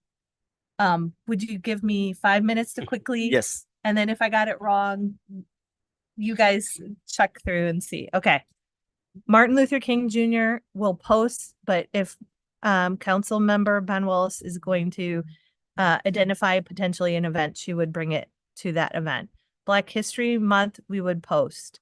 Red Cross Month, we would agendize. National Women's History Month, we would agendize. Transgender Day of Visibility, we would post. Cesar Chavez Day, we would post. So far, is everyone good with that? Yes. Okay. Councilmember Bañuelos, yes, okay. National Library Week, we would agendize if we can get the library here. National Volunteer Week, we would put on the agenda. Earth Day, we would do an event. The one thing I didn't hear about was Purple Up for military kids. We can put that on the agenda, or Yeah. you want it Yes. on the Yeah, agenda? okay. Okay, And I'll- agenda, and then Ben Willis said she would take responsibility for that. Asian Pacific Heritage Month, we would post. A Mental Health Awareness Month, we would agendize, and Mayor Velasquez said she would be responsible. National Day of Prayer, we would make an event, and Ben Willis said she would be I add myself responsible. to that. Yeah, Ben Willis Caldera. Okay, and with the caveat that we would make sure we try to make sure different rotate. churches get Mhm. going. Small Business Week, our staff back there said they would do an event. Public Service Recognition Week, we would do the agenda. We have staff here. Mhm. National Police Week agenda, Agenda. National Public Works Week agenda, Agenda. Memorial Day event. Event. Okay, so far are we so good? Mhm. Yes. Okay. LGBTQ Pride Month, we do an event, so I'm saying an event. We took off World Bicycle Day. Dia del Niño, we have an event, so we would do an And event. I can go. I'll go Okay, with that. and you'll be responsible for that one. Mhm. Okay. The only thing, no one said anything about Juneteenth, but I suggest we post. Post, yes. And I can go to the event. Okay, post or an event. Post Yeah. event. And Ben Willis will be responsible. Okay. July, Parks and Recreation, we do an agenda because we bring our park staff here. Mario Martinez, we would post. Yes. Okay. National Night Out is an event because we have an event. National Parks Day would be a post. Hispanic Heritage Month would be agenda. Childhood Cancer agenda. National Recovery and Prevention Month would be on the agenda. We would eliminate Latino Conservation Week. And then we have an event for POW MIA. National Breast Cancer Awareness Month would be on the agenda. Can I add myself on that one? Sure. Domestic violence, the substance abuse, prevention would be eliminated. The domestic violence awareness, we would agendize. Cabrera wants to do that one. LGBTQ History Month, a web post, and then Indigenous Peoples Day on the agenda. I'll take that one. Okay, and you're listed, so. And can you add two, Megan, please? Megan, on the domestic violence, we actually have Líderes Campesinas that works with the police department because they have an event. So can we do that as an event?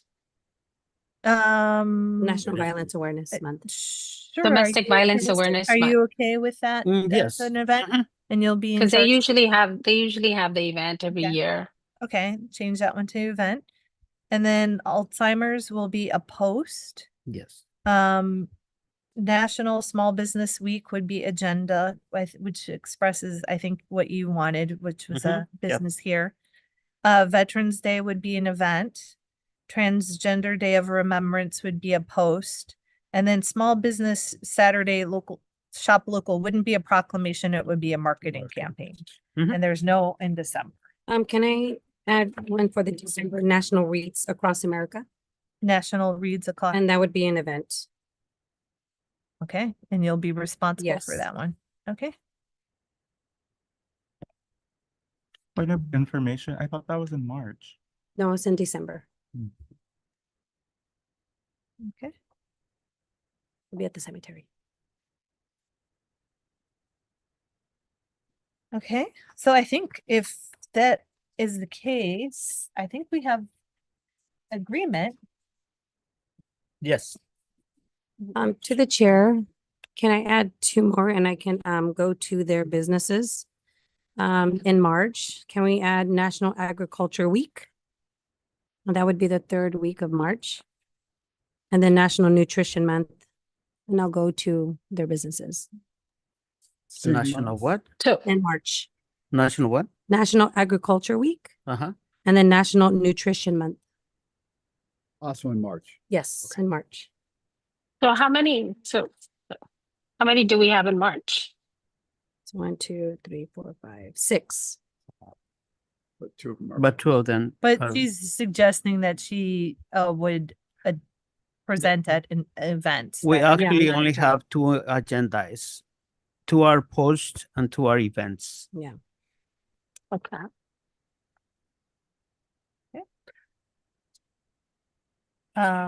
So if there's an agreement, Yes, let's entertain a motion to approve resolution number 6298 with the most recent additions and changes.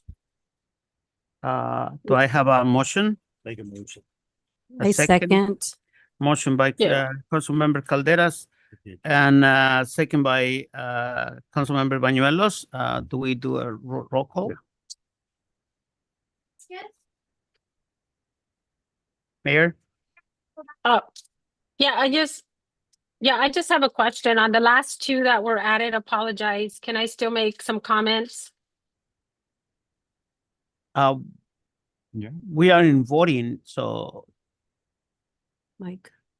Mike? Yeah, I mean, at this point, we're not taking comment. We're actually in voting. There's been a motion Yes. and a second. Okay, Okay. Aye. all right. Mhm.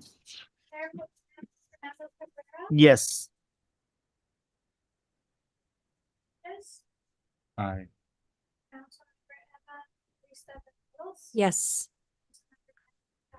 Aye. okay, resolution passes.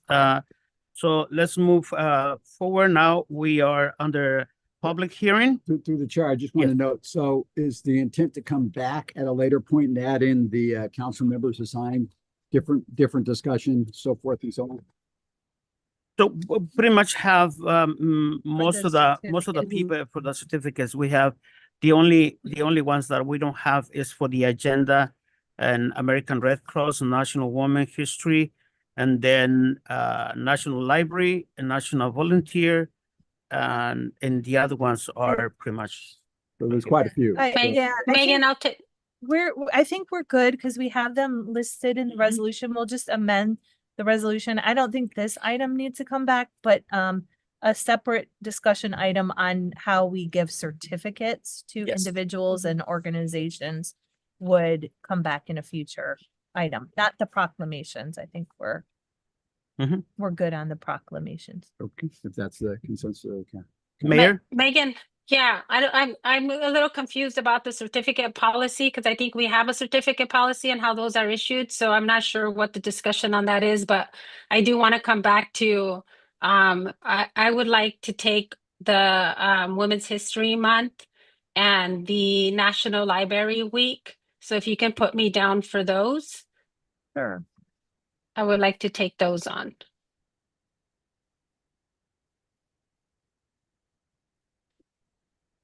Sounds good. Okay. I think we can continue to send out the list. Yeah, and sorry, I don't mean to intrude, but I have my hand up and sometimes it's not being noticed, so I don't mean to be just jumping in. Yeah. It's being noticed, but Mayor, other we people are can't talking. see, Big for part. some reason, we don't see the hand raised. They only see it at the, I think over on the, No, we see it, but you do? when it changes, when it moves, that's why a couple of times I was asking if she was still holding the hand or it was. Oh, okay, because I haven't seen it. Yeah, I saw it. Oh, okay. It was somebody else talking and I couldn't stop to allow time for the mayor. So let's move on then to presentation. Public hearing actually. It's public hearing before the Soledad City Council for discussion of possible community development block grant CDBG applications for the 2024 funding cycle public hearing. Is that 24 or 25?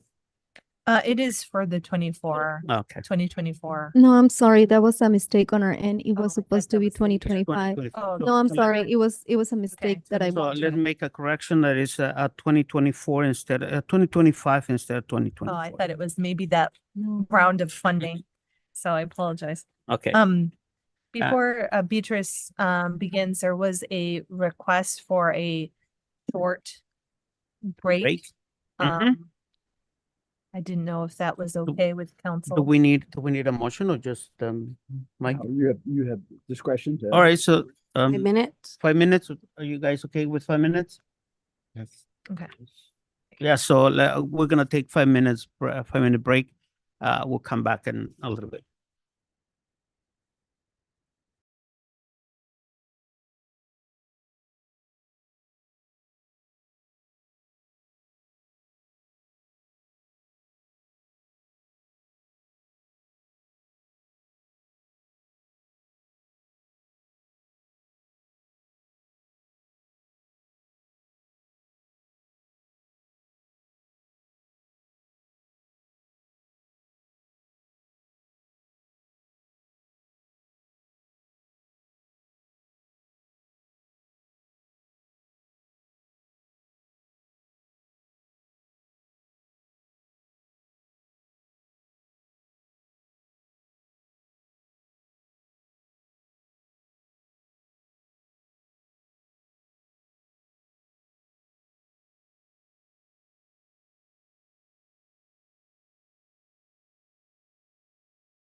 You talk to the Yeah, he's, consultant? yes. Okay, so we're back from our break and we are gonna do a last minute change. We're gonna hold on to the public hearing. And we are going to go directly to business item 2, resolution 6301. A resolution of the City Council of the City of Soledad adopting that 2025-2030 Soledad Strategic Plan. Anna, do you want to do a disclaimer why we're doing this? Megan? Sure. I thank you for agreeing to bump this item up. It's we have a consultant who's online who is in Central Time, meaning it's 10:21 for him. So we figured if council is amenable to moving this item up, we would be so grateful, and then he can give a good presentation and be here for questions and respond to questions.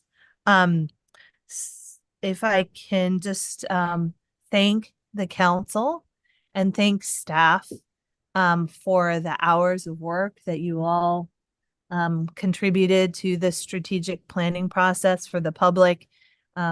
These meetings on Saturday, all day meetings on Saturdays. We had 2 Saturday meetings and some night meetings, and also a lot of follow-up. The strategic plan is 100 pages of content, and it represents work of probably hundreds of hours.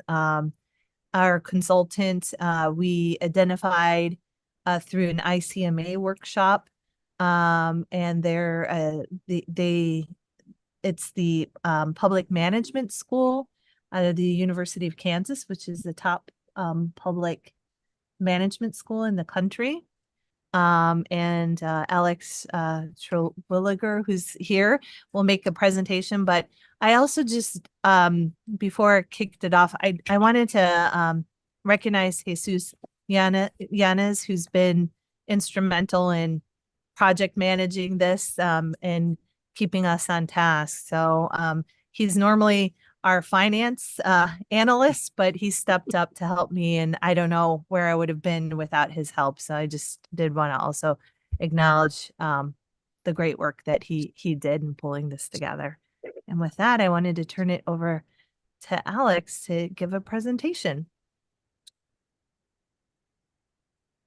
Good evening, Mayor Velasquez, Mayor Pro Tem Cabrera, and members of the council. Can you all hear me fine? Yes. Thank you for bumping this up on the agenda. The full moon is out and my bedtime is approaching. So thank you so much for doing this for me. I really appreciate it. And as Megan said, shout out and kudos to all the staff and all y'all for working collectively to create something that is in the betterment of Soledad. And what I love about this plan holistically is it really is about the hopes, dreams, and aspirations. And you can see everybody's hopes, dreams, and aspirations through this. So it's good work.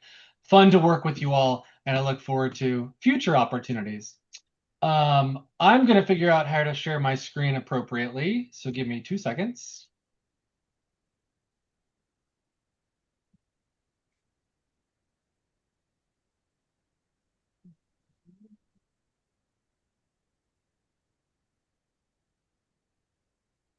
Can you all see the plan now? The PowerPoint presentation? Perfect. Yep. All right.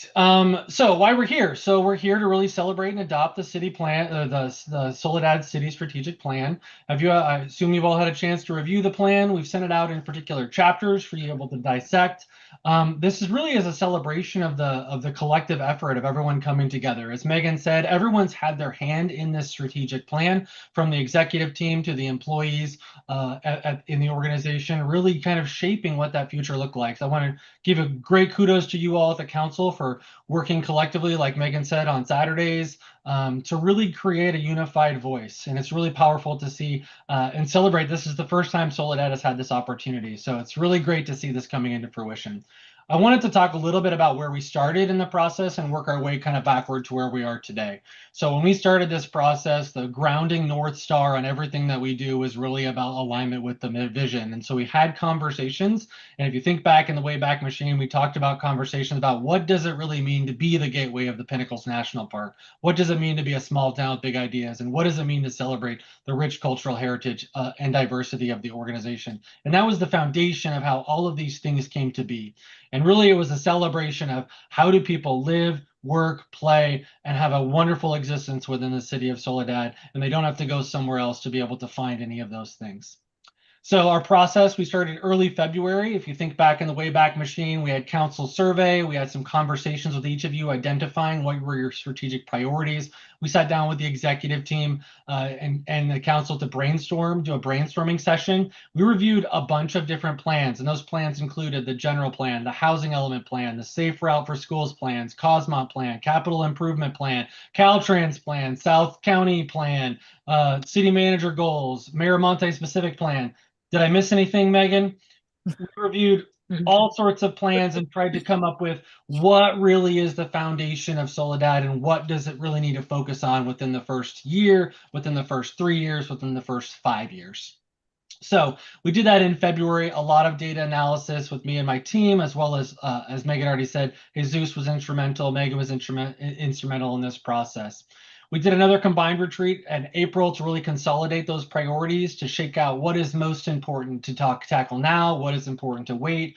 And then we started thinking about how do we frame the language around that, right? So for this strategic plan, we have goals that are not necessarily measurable, but our objectives are the measurable components. And so for any member of the population or any resident that is watching this presentation, know that all goals start with a 1-digit number. All pillars or guiding principles start with a 1-digit number. All goals start with a 2-digit number, like a 1.2. And then all objectives have 3 digits, a 1.1.1. So as you read through that plan, just know objectives follow that category, and every task has a dash underneath that. So the identification of all the tasks. In May and August, we did a lot of redefinement work. So what does it look like? What is the language? What needs to go here? What are the commonalities amongst these pillars? We did another retreat in September to really refine that back down again. And then really the last few months has really been wordsmithing, ensuring that it's meeting the core objectives and that everything is accounted for appropriately from all of those brainstorming discussions. So lots of good work has been done to get us here. I did want to acknowledge that we have some classifications on this document. Urgent, when we talked as a council and as an executive team, we talked about within 12 months. In this context, it's been shifted a little bit, and we would like to say it's within the first 1 to 2 years.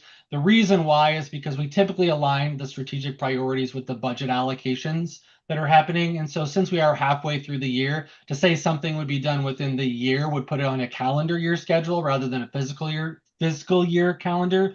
And it's important to align budget with what's happening. And so 18 months seems about reasonable because we have that 6-month window. Does that all make sense? Mm-hmm. Why it's slightly different than what we originally talked about. And then again, semi-urgent within 2 to 5 years, and then long-term is anything after that 5-year period. All right, so we mirrored what was the general plan principles, and these principles were already defined by council and set. So these are the things most important to you. So these are the guiding. So we have the North Star, which is our vision, and our guiding principles kind of help us hone in on what goals we want to accomplish in that. Through this conversation, there was also one additional priority that popped up, and we call that the internal operations. So there's some things within the organizational systems that need to be identified that don't really fit into one of these other in one of these other pockets. So I'm going to walk through some of the highlights of these pillars or these principles with how many objectives and goals are underneath these. And I'm only going to talk about what the urgent items are that are coming up in the next 12 to 18 months, just as a way for us to kind of set the stage for what's upcoming. We could talk about this for the next 4 hours, folks. We could talk about it for 10 years. And what I love is that if we keep embedding it within our conversations, the more likely we are to accomplish these things. But this is just high overarching things. So the economy, this is how it's defined. So it's a thriving economy that supports quality retail for the residents so they can stay and work and live and shop within the Soledad community, provide residents with secure, well-paying jobs so they don't have to go somewhere else. to get that high quality job, they're able to shop locally for their essential needs. So in this particular principle, we have 5 goals, 20 objectives. 10 of those are extremely urgent. And as we had conversations over the 3 retreats and the multiple conversations, the economy seemed to rise to the top as one of the most important things for all y'all. I'm trying to use y'all more. I think it's a good language, right? So all you. And so when we think about this next year between 18 months, these are some of the highlights, right? So we want to increase Soledad's marketability to attract business. So bringing businesses in that are very specific to the needs, the wants, the expectations of consumers in Soledad. But we also want to provide some technical assistance and resources for those to retain and grow businesses in Soledad. It was great to see the proclamation a little while ago about that small business. How do you grow that business to make sure that it's more sustainable moving forward? And then really positioning Soledad as the regional destination through finalizing leases, etc. The container village came up multiple times in conversations about how that can be a small business incubator, drive downtown catalyst. There's art and facade and a lot of sign and lighting for that downtown, and really implementing that downtown plan that's been on the books for quite a while. So those are kind of the major kind of themes that came or emerged for the first 12 to 18 months. And again, the very specific stuff are located inside that entire document. 99 pages. It's phenomenal that we have 99 pages, right? Some might say that's overwhelming. I think it's great. It's definitely a very specific roadmap to how to move forward. Then we moved into housing, right? So access to quality, safe, diverse housing near schools, jobs, retails, and parks. And this was probably the second most, I would say, important principle that came up during our conversations, right? We want to make sure we have affordable housing, but we want to make sure that we also have enough housing for all of the people who want to live in this great city. So 9 goals, 25 objectives, 14 of those were very urgent, 10 semi-urgent, and 1 long-term. So the major projects, right? So pipeline projects, 540 Gabaldon, Santa Clara, Almond Acres, Parcel B, negotiate the development agreement for Miramonte. What does that look like? How do you find the right developer to be able to assist with that? Housing resources for vulnerable populations, never forgetting that there are vulnerable populations inside of the community, and how do we lean into that and help support individuals who need that care? That's housing. And again, I'm going very fast. We'll have time at the end for any sort of questions or comments on the pieces. So would you prefer that we take them piece by piece, or prefer to take them all at the end? No, it's fine. No, Piece by that's fine. piece. As well. Keep going? Yes. Yep. Okay, perfect. Environmental justice and equity. Again, proving the health and well-being of our local community by addressing environmental, social, and economic obstacles, committed to shaping diverse equity and inclusion. 4 goals, 16 objectives, 6 urgent, 8 semi-urgent, 2 long-term. Major highlights that come out of this one: data to advance equitable and effective community engagement, ensuring that there's a citywide community engagement strategy and recruit culturally representative and bilingual staff so that we're meeting the needs of the population, needs, wants, and expectations. Sustainable infrastructure, environmental resiliency. What are the water systems improvement? How are we doing wastewater systems modernization? And how are we implementing recycled water projects by the end of 2026? Mm-hmm. Community places, again, as I cruise through the streets of Soledad, you all truly value the park and recreation system, and it's very palatable. And so celebrating what is that? So they value parks, public gathering spaces, recreation, cultural events, vibrant communities. Again, in this sort of particular one, it was another major theme that came out, making sure that there were events, that people felt welcome, that there were spaces that people could congregate and engage in conversation and be a part of the community. 6 goals, large goals, 22 objectives, 5 urgent, 14 semi-urgent. And when we talk about urgent, semi-urgent, and long-term, it really is not really about importance. They're all important. It's just within the timeline to which we think we can get these done in a really systematic and sustainable way, right? So I think it's important for us to acknowledge that sometimes if we say it's long-term, it doesn't mean it's not important. It just is going to take longer than a year for us to satisfy. Again, some highlights. So promote the events, entertainment, and social engagement, hot summer days, 4th of July, arts, live shows, performance, opportunities for social engagements, connecting seniors, teens, and farm workers to community activities, broadband access in key areas. Some of these things are currently in the works, but again, how do you ensure that it's systematically across the city as a whole? Mobility, high quality roads, public transit systems, prevent traffic fatalities, severe injuries, minimize traffic congestion. 6 goals, 24 objectives, 8 urgent, 7 semi-urgent, 9 long-term. The highlights for the first year: funded projects for the Safe Routes to School program. You have a phenomenal plan. It's implementing that plan in a way that makes sense with the partnerships with the school district to be able to help you get through that.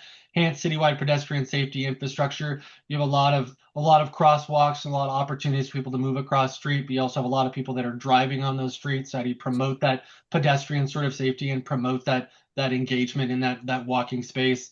Enforcement, speed management, roadway conditions, slurry seal, all that really good stuff that we'd love to talk about. Slurry seal, chip seal, all that road stuff. That's good stuff. And then sidewalk replacement program. And then the electric vehicle. What does that infrastructure look like? Where do you put them? How do you position them accordingly so that people will stay and they will engage in the marketplace opportunities? Safety, so safe and open communities with streets that have ample lighting. That was one of the things that came up very often in our conversations. Lighting, making sure that people feel safe to walk around, that everything's maintained well, visible crosswalks, protecting bike lanes, highway access, how do people get in and off the freeway, emergency evacuation. So as you grow in your housing sort of to the north, how do people exit and be able to get onto the freeway and get out when they need to from an emergency standpoint? 6 goals, 18 objectives, 9 urgent, 8 semi-urgent, and 1 long-term. Major highlights. So making sure that we're always consistently looking at the relationship between police and residents, making sure that it's a serve and protect sort of mentality, partnering with the schools to really reduce youth violence. If that's a police liaison or some sort of resource officer or something in that space. Recruiting, retaining, and developing community-oriented police officers. Technology, so what does an upgraded camera system look like? Body-worn cameras. Equipment and facilities support operational readiness. Can we get to the places we need to get in the most systematic way? Animal control services, I think, came up. We do dogs, but we don't do cats. Yes. Yeah, so conversation around that. What do we do and how do you do it in a very systematic way? Youth, so investing in the youth by providing space communities, access to healthcare. Great picture. Thank you, Mayor. It's fantastic. Really thinking about how do you provide opportunity for the youth to be able to move forward, right? So 5 goals, 9 objectives, 3 urgent, 4 semi-urgent, 2 long-term.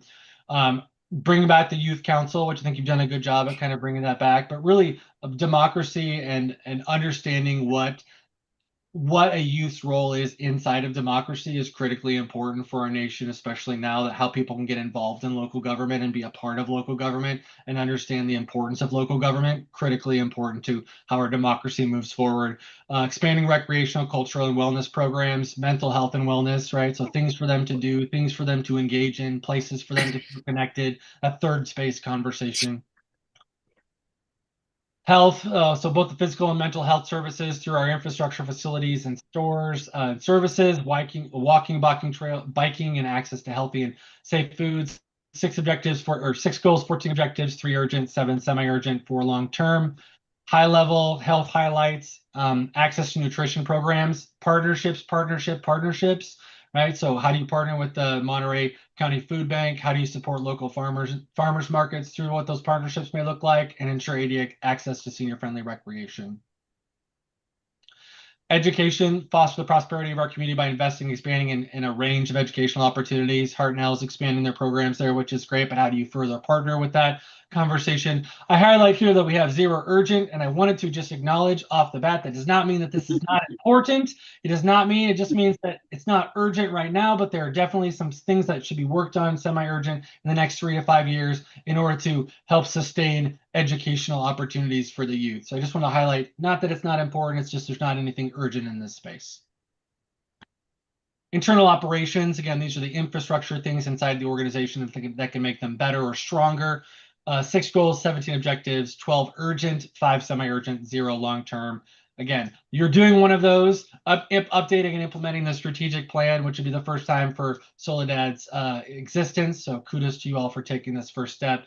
Council's roles, policies, and procedures. I think you've already done a little bit of work on that. Governance structures and council effectiveness, succession planning for critical roles, city websites, meeting systems, digital tools, fiscal stability, and responsible financial management. important thing to think about with this document is a living document. The strategic plan is living, it's working, it's breathing. If we put it on a shelf, it doesn't matter. But if we live it and we breathe it and we think about it every single day, it really is a manifestation of all of our work that we've done, and it really brings our vision and values to life. So it's important for us to think that there is flexibility to add and subtract things as needed, but usually it's more of a refinement. You've done all the hard lifting of getting to what is the most important, and now it's refining what measures we need to take in order to measure the progress. If we don't measure something, the saying is it doesn't matter, right? So how do you measure that moving forward to show that you're demonstrating a difference? And so how do you measure? I do want to talk about, remember this analogy that we talked about at the very beginning, this flight analogy of who's responsible for what? The council has done a phenomenal job at doing purpose, vision, strategic goals, and priority action items. And now it is the staff's moment to take that and turn it into action. You have goals, you have set clear objectives on what they want to accomplish. They have sat down and said, these are the tasks to which we can work on to be able to accomplish those objectives that we all agree upon. And now it's their role to move forward and say, yes, let's do this. So I just want to make sure that we understand when we move to implementation, there sometimes can be this disconnect between what our roles are. And I just want to make sure that everybody's clear on what the role is at this point. Council setting the priorities, setting the goals, and the staff is really going to implement through the task language, right? So when we look at that plan, goals, objectives, you all set, all the tasks belong to the executive team and the directors and every employee underneath that. Sound good? Now we go to tracking. So their next steps is really do a little bit of document beautification. There's a little bit of beautification we can do to make this more of a public-facing document. So we're going to do a little bit of work on our side to make sure that happens. The second piece is the public dashboard. How do we present this to the public in a way that makes sense, that's digestible, that's not 99 pages, but is really about what are we trying to accomplish? So that's the next phase. I added this Excel sheet because this is the document that we're going to be updating that will show you, demonstrate how we're keeping track of the very minor detail of what's being accomplished. So if you look on the left, so if you look at this Excel sheet on the left-hand side, you're going to see a big red area that says economy. Underneath each of those are the goals to which you have stated that are important, and then the objectives fall under those goals. And then every single task will have a responsible party, a start date, a projected end date. And if you go on the other side of this spreadsheet, it's going to show a Gantt chart of when things are happening and when things are not happening and the percentage of done. So it'll be a way for the administrative team, so Megan and her office, to be able to keep track of where everybody is on every single task or objective as you move forward. Okay, so that's the next step, is to put all of this document into this sort of document so we can keep track of it. One of the questions that we have for the council is really thinking about how often would you like to be updated on the progress of these items? How often would you like? Is that a actual question right now? It seems that way. Yes. Yeah, let's ask it now. Yeah. Okay. So I think it will be good every 6 months or so. Okay. Yeah. Yeah, I've, for some of the strategic planning documents, at least for myself, I think in some of the other committees that I've been part of, Alex, I think some of the quarterly progress, especially because we have the urgent priorities, semi-urgent, and the long term. I think for the urgent priorities, those, because they're within 1 to 2 years, I think those are more pressing to be able to get more updates on a quarterly basis. For the semi-urgent, obviously, they're more scaled back, right? So those won't happen to 2 to 4 years. I think those don't need to be as often. But for the 1 to 2, the least the urgent priorities, I think those need to be more on the quarterly basis, at least to be able to see where the progress is moving toward and where are the challenges, because I think the challenges are important to be able to look at. Where are the obstacles? Why are we not moving forward? And are we addressing those early on instead of waiting until, midway of the year or half a year until we're addressing what those challenges are or those obstacles? That's a great perspective. Thank you, Mayor. Councilmember Caldera, do you have any comments, any suggestions? I think that's a good idea, quarterly, or if a big event happens and as it happens, we can be informed. Okay, Councilmember Ansaldo Sanchez. My recommendation would be for urgent matters to be updated quarterly, semi-urgent matters every 6 months, and long-term matters yearly. Councilmember Bañuelos, I think every quarterly, quarterly. as she suggested. Okay. Yes, most of us agree in quarterly. I will say 6 months, but quarterly is fine.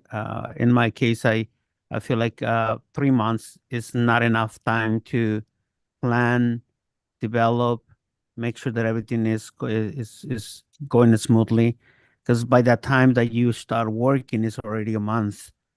So I wouldn't like to see a quarterly report with we just started. So, but quarterly for most of them is fine with me. Great. And for clarification, does it make sense? Urgent would it be quarterly? Maybe semi-urgent every 6 months? 6 months. And then term annually? Yes. Yep. Sounds good. Yep. Yes, all of us agree. Great. Go ahead. All right, so that kind of gives us to our next steps and the questions I have. What questions do you have for me that I can answer, or Megan, or Jesus, or anyone here? What can we answer? To go to public, right? So You want to go to public first? yes. So let me go to the public so that we can make sure that we cover everything first. Do we have somebody online, Diego? No, there's nobody online, and there is nobody in the room. So let's proceed with. I did want to read. I thought Darlene might yes. be here, but we did receive a We have a comment from MSP. She's coming. Oh no. So let me Okay. find the comment and I will read it into the record. Okay. So, dear Mayor Velasquez and City Council, the Monterey Salinas Transit District provides public transportation throughout Monterey County, including fixed route and circulator services in Soledad, as well as the Rides ADA paratransit program. More information is available at mst.org and mstmobility.org. MST supports the city's adoption of the 2025 through 2030 strategic plan and appreciates being identified as a partner in planning and implementation. The city's smart growth, transit-oriented development, and Vision Zero initiatives align with MST's goals to enhance rider experience, improve last mile access, and promote equitable mobility.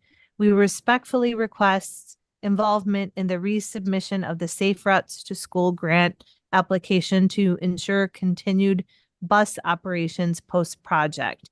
To maintain safe and reliable service, travel lanes should remain at least 11 feet wide.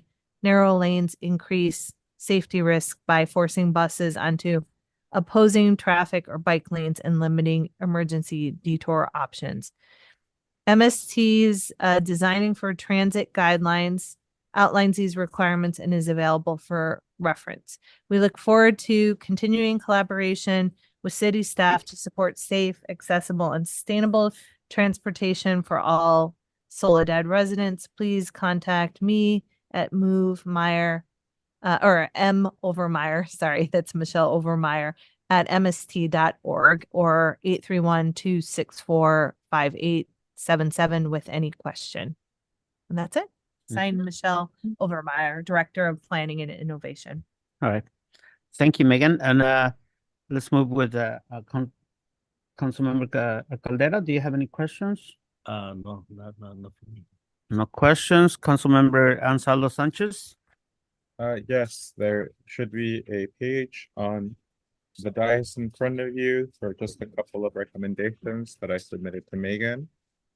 which includes the addition of a monument sign for Veterans Park as a phase 0 and to mark as urgent for our community places, including the addition of a second flagpole with lighting capabilities for City Hall and mark as urgent due to resident feedback. I just forgot where that would go, Megan, but I'm sure. you Yeah, could help. it will be in community places.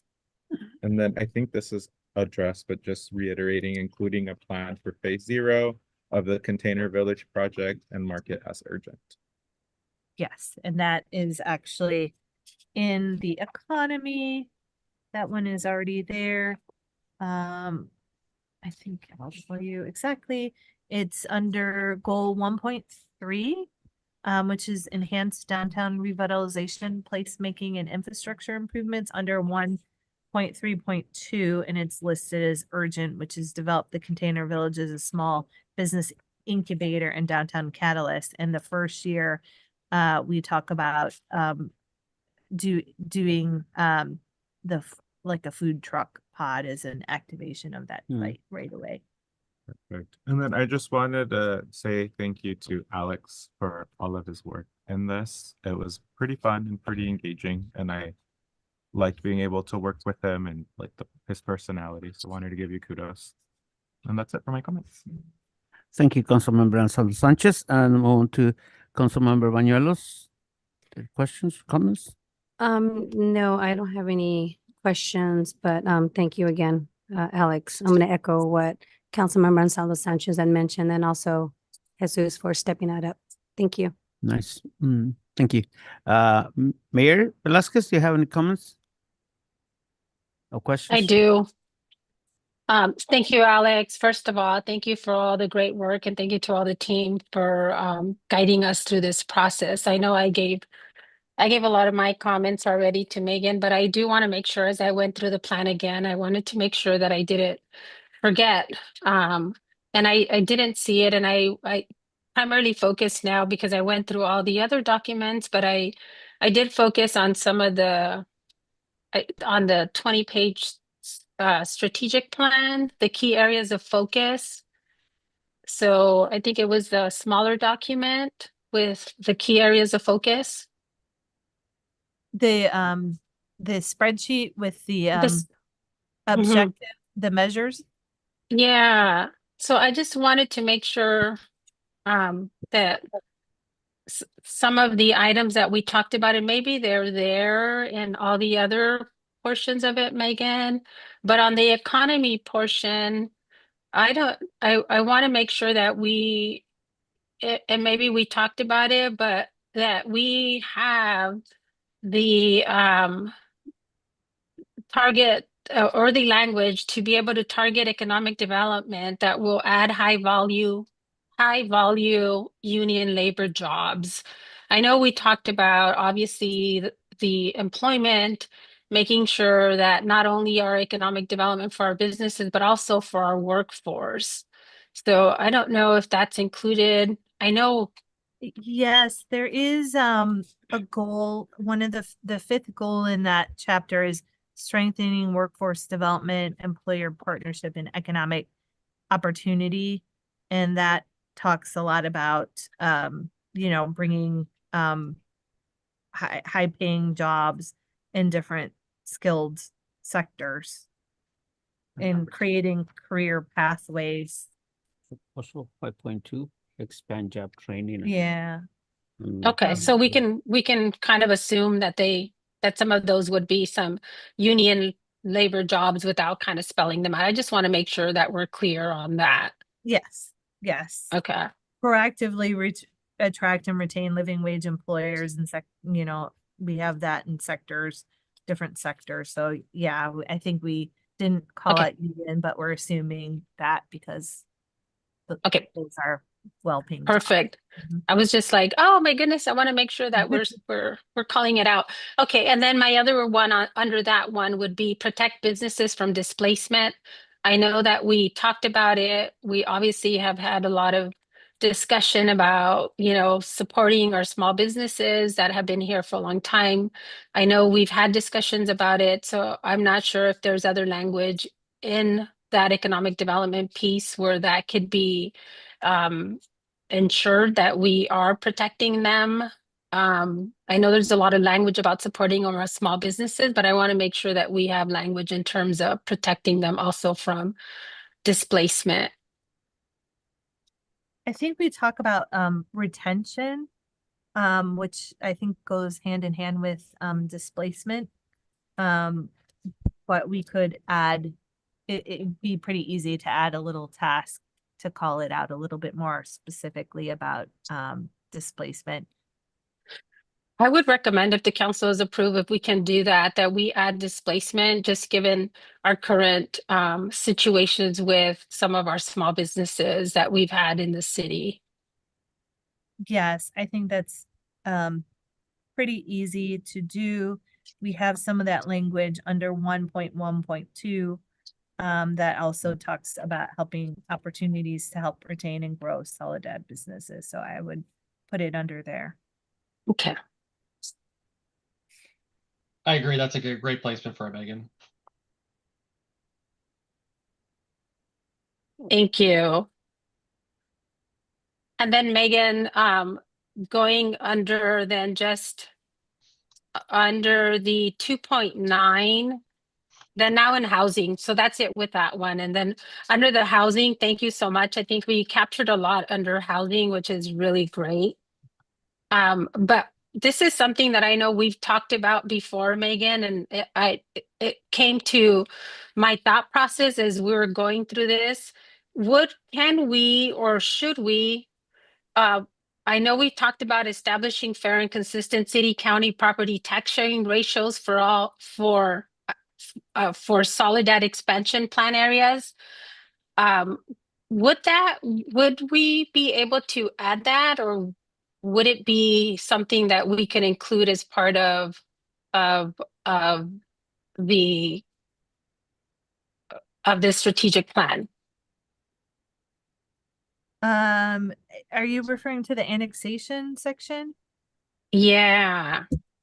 Yeah, we can, I mean, we can, this is more of a long-term goal, but we could definitely put that as a step. I mean, it will be required. It is required for annexation anyhow, but we can certainly put that in there. Okay. Yeah, so that way we just make sure that it's consistent. I don't know if it's going to require for any future annexations in the future, but that way it's there in the strategic goals. Mm-hmm. And you're suggesting 2.9.3? Yeah. Yeah. I think that's where it would go.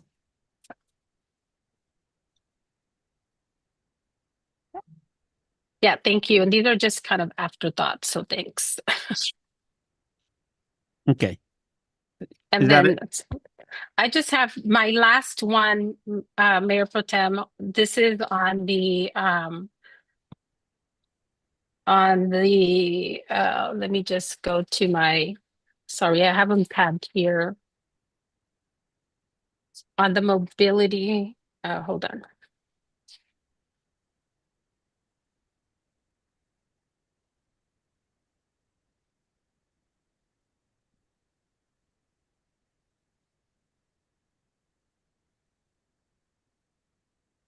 Oh, you know what? It's on the mobility section. Hold on.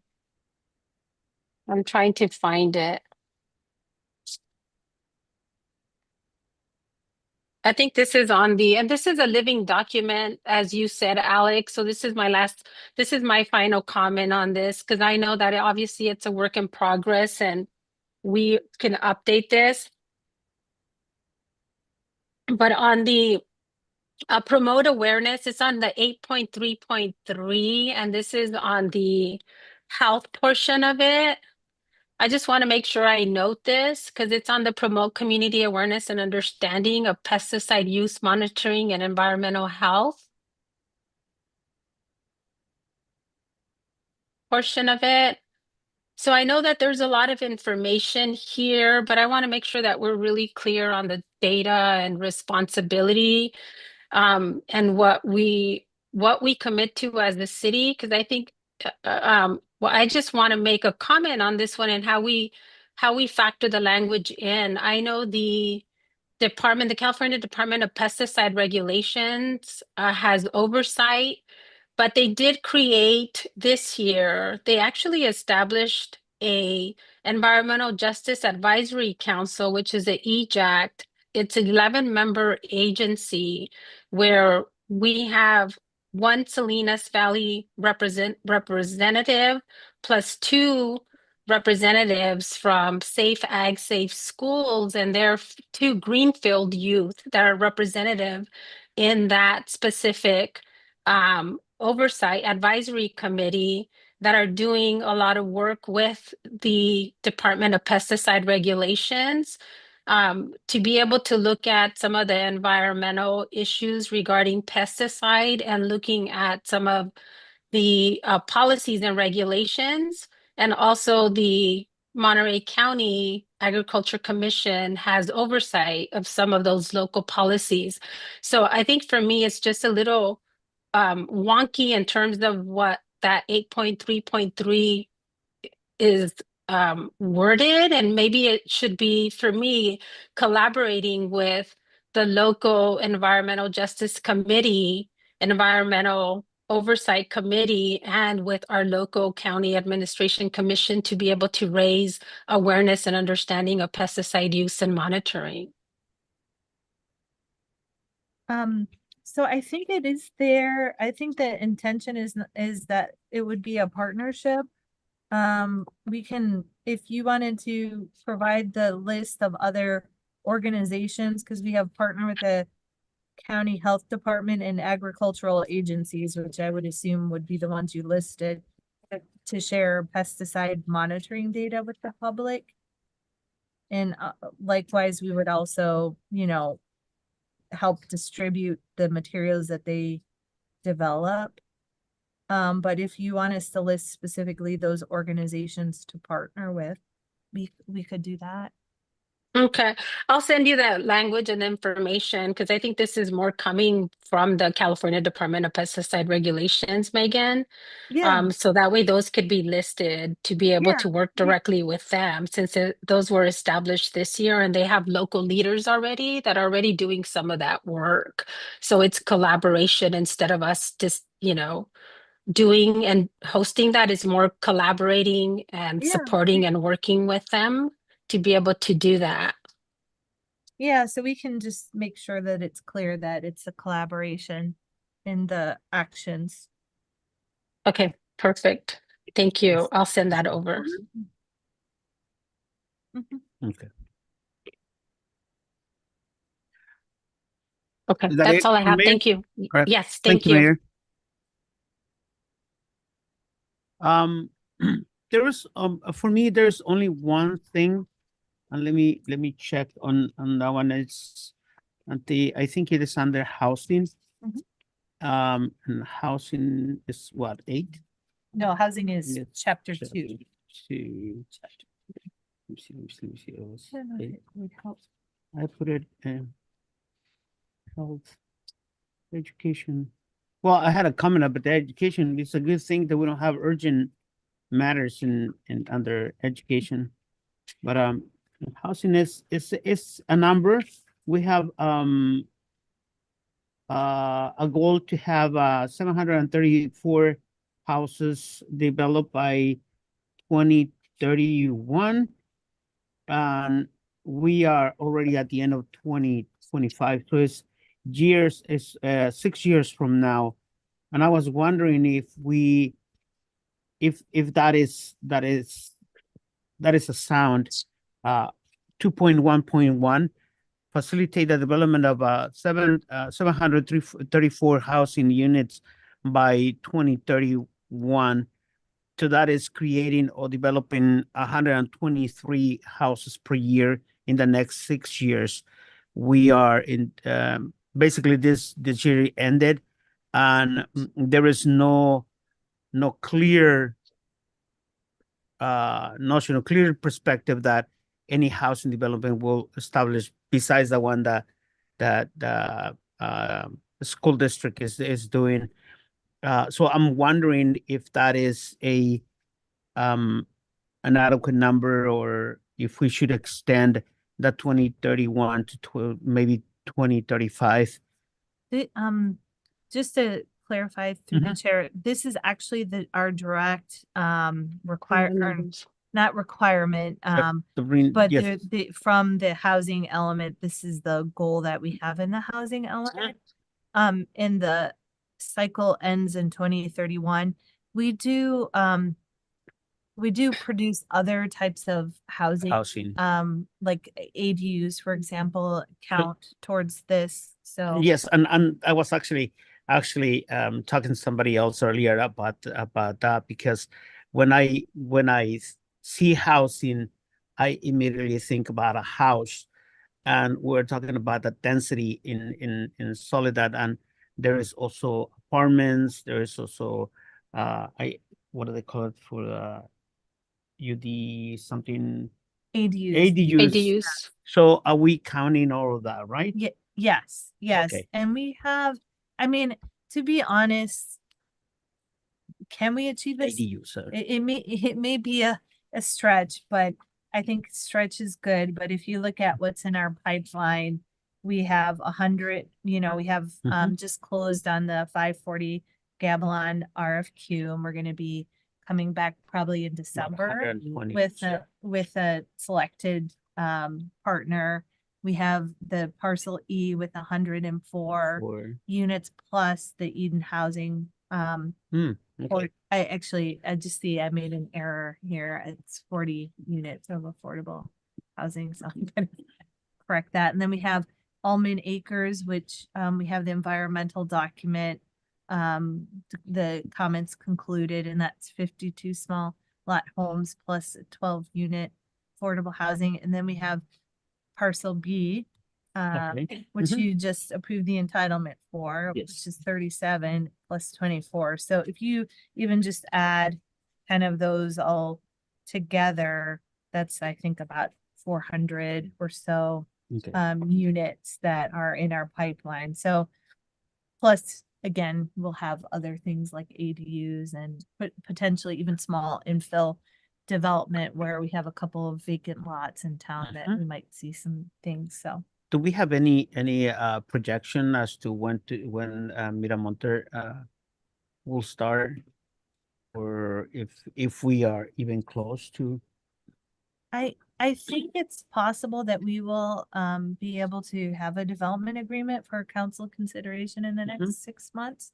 Okay. And then there'll be some map development. So I think in 2 years, it's possible that they could be entitled to moving, or I mean, have their final maps and moving dirt in 2.5 years. I think it's feasible. Okay. All right. Thank you.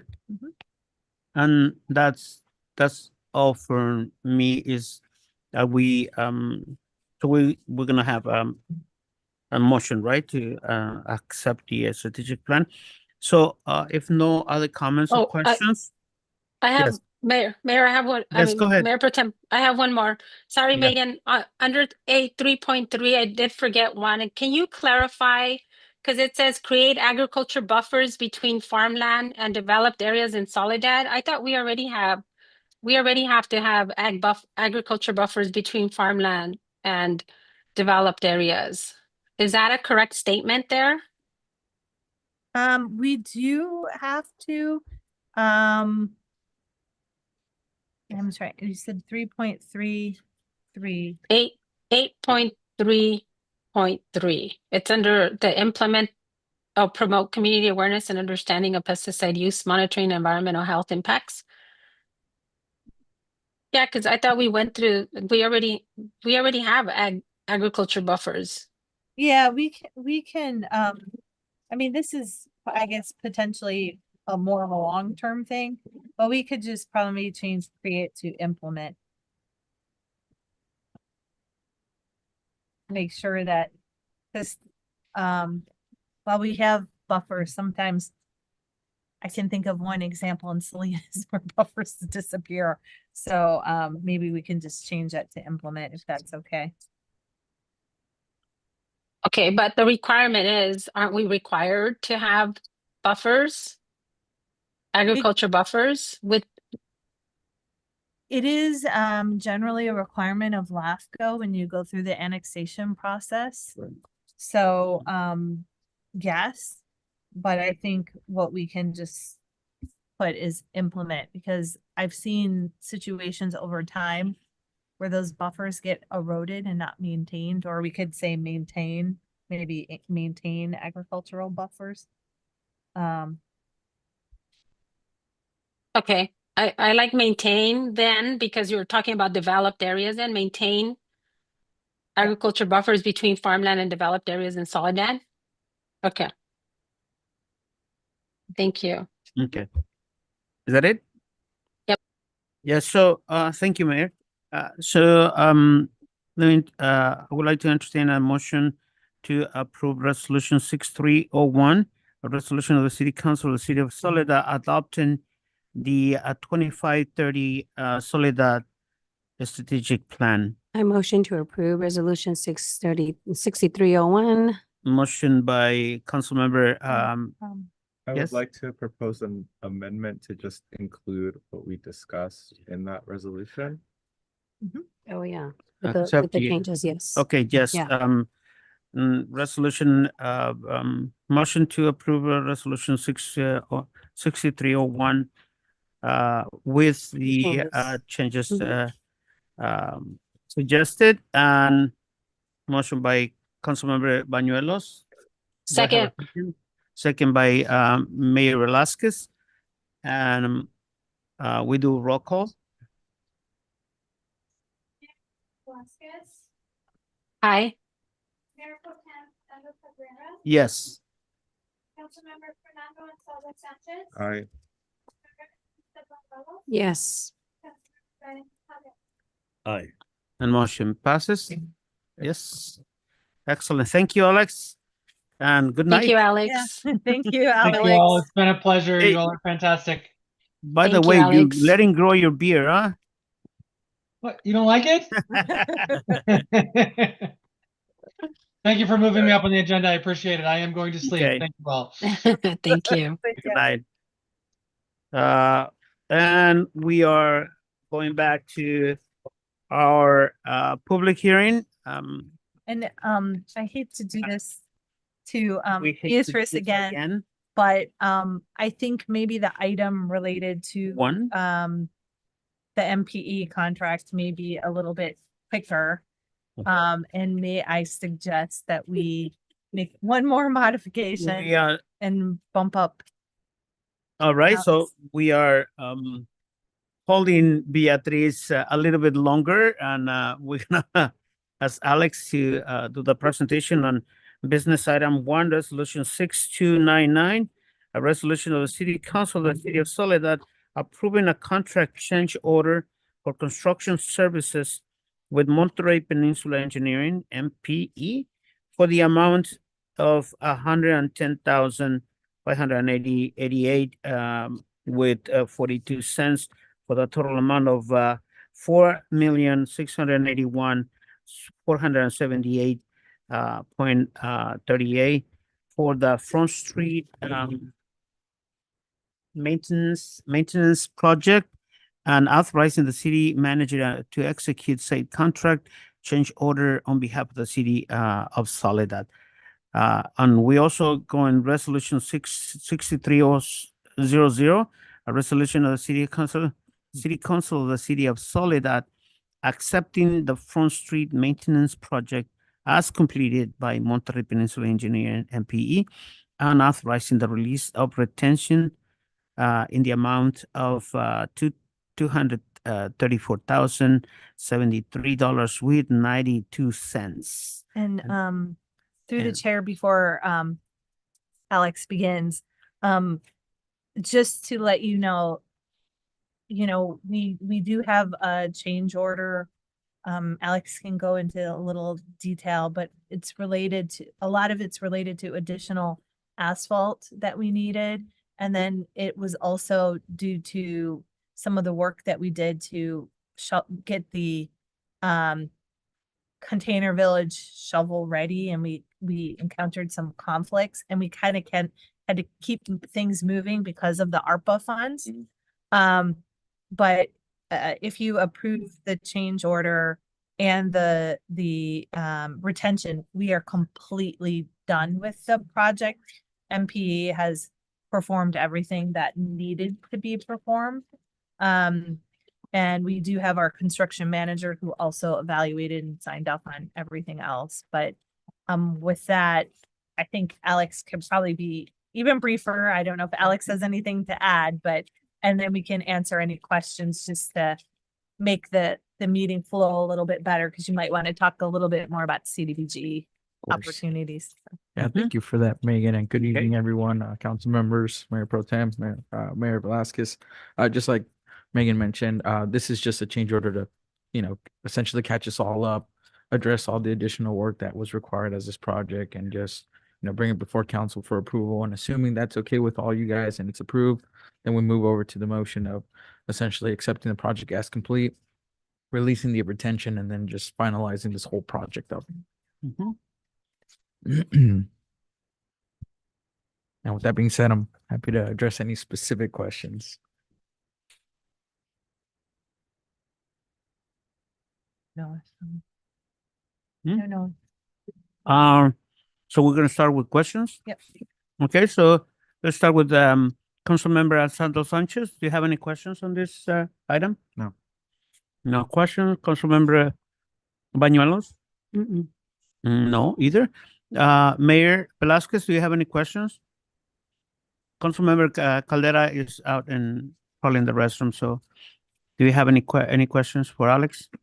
Yeah, Alex, just can you just, I know that obviously we have the report in front of us, but just can you explain a little bit about the need for the additional contract change orders and some of the challenges?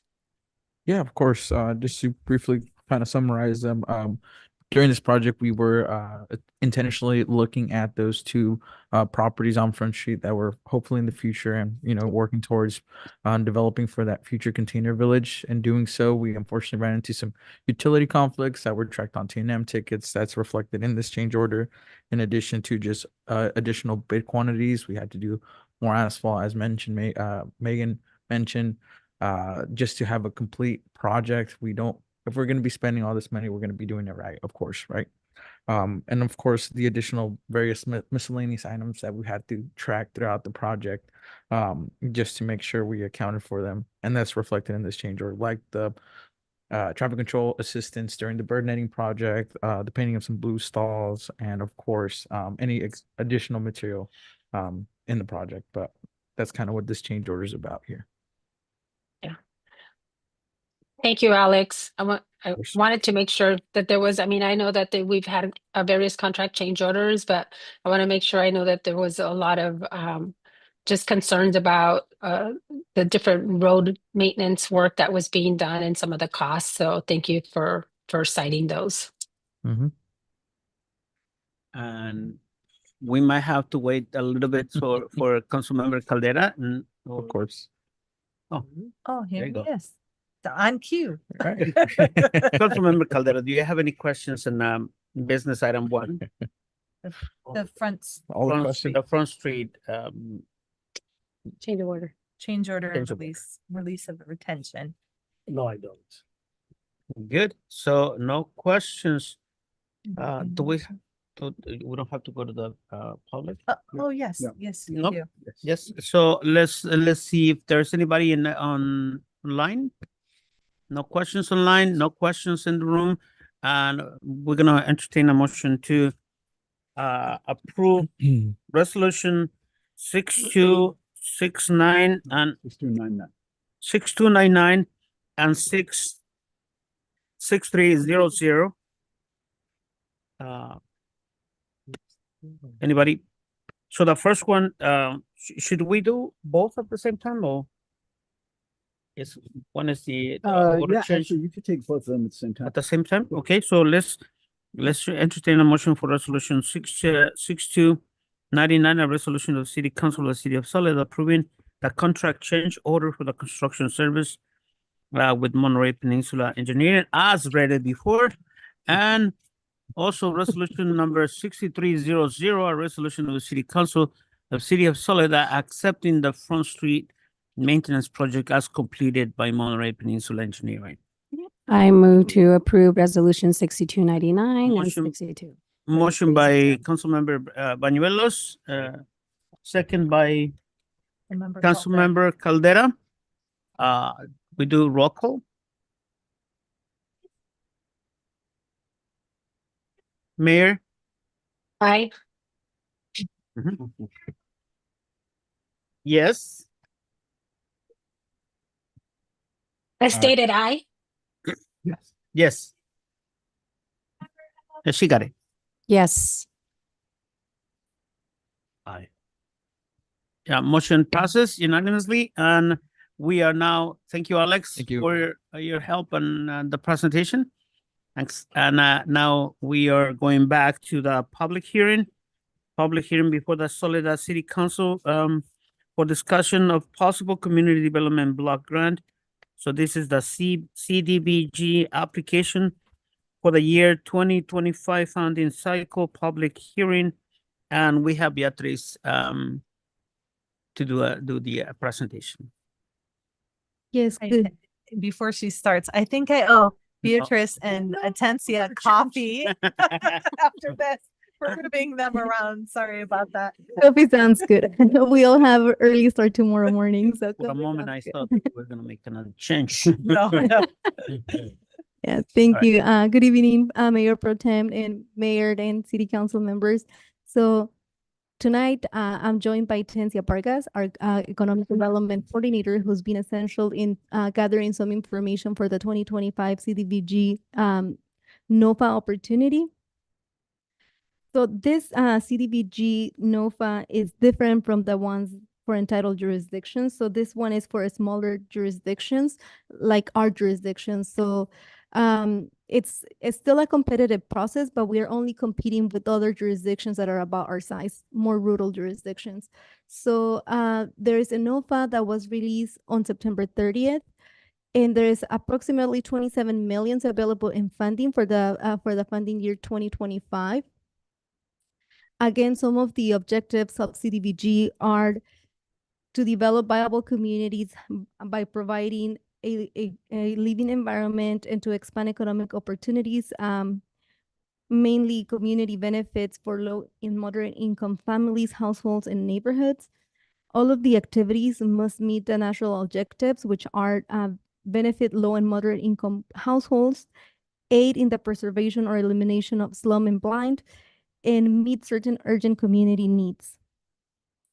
So some of the eligible activities for this NOFA that was released on September 30th is public improvements, and that includes water systems, rural utilities such as gas, electric services. That can also include emergency centers, also community facilities, which includes daycare centers, domestic violence shelters, food banks, community centers, medical and dental facilities, and fire stations. Public services, which includes staff and operating costs associated with community facilities. Housing, which includes single-family dwelling units or multifamily rehabilitation, rental housing acquisition, or homeownership assistance, and in general activities that can support new housing production.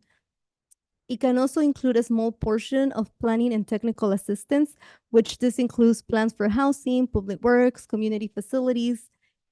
All of them have to meet the CDBG national objectives.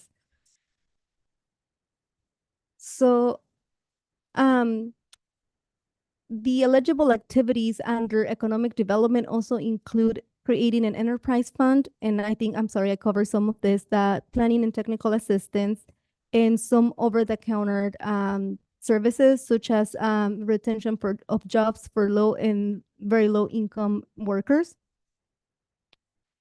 Even though there is a huge array of eligible activities, we have a consultant that we have been working with since the last year.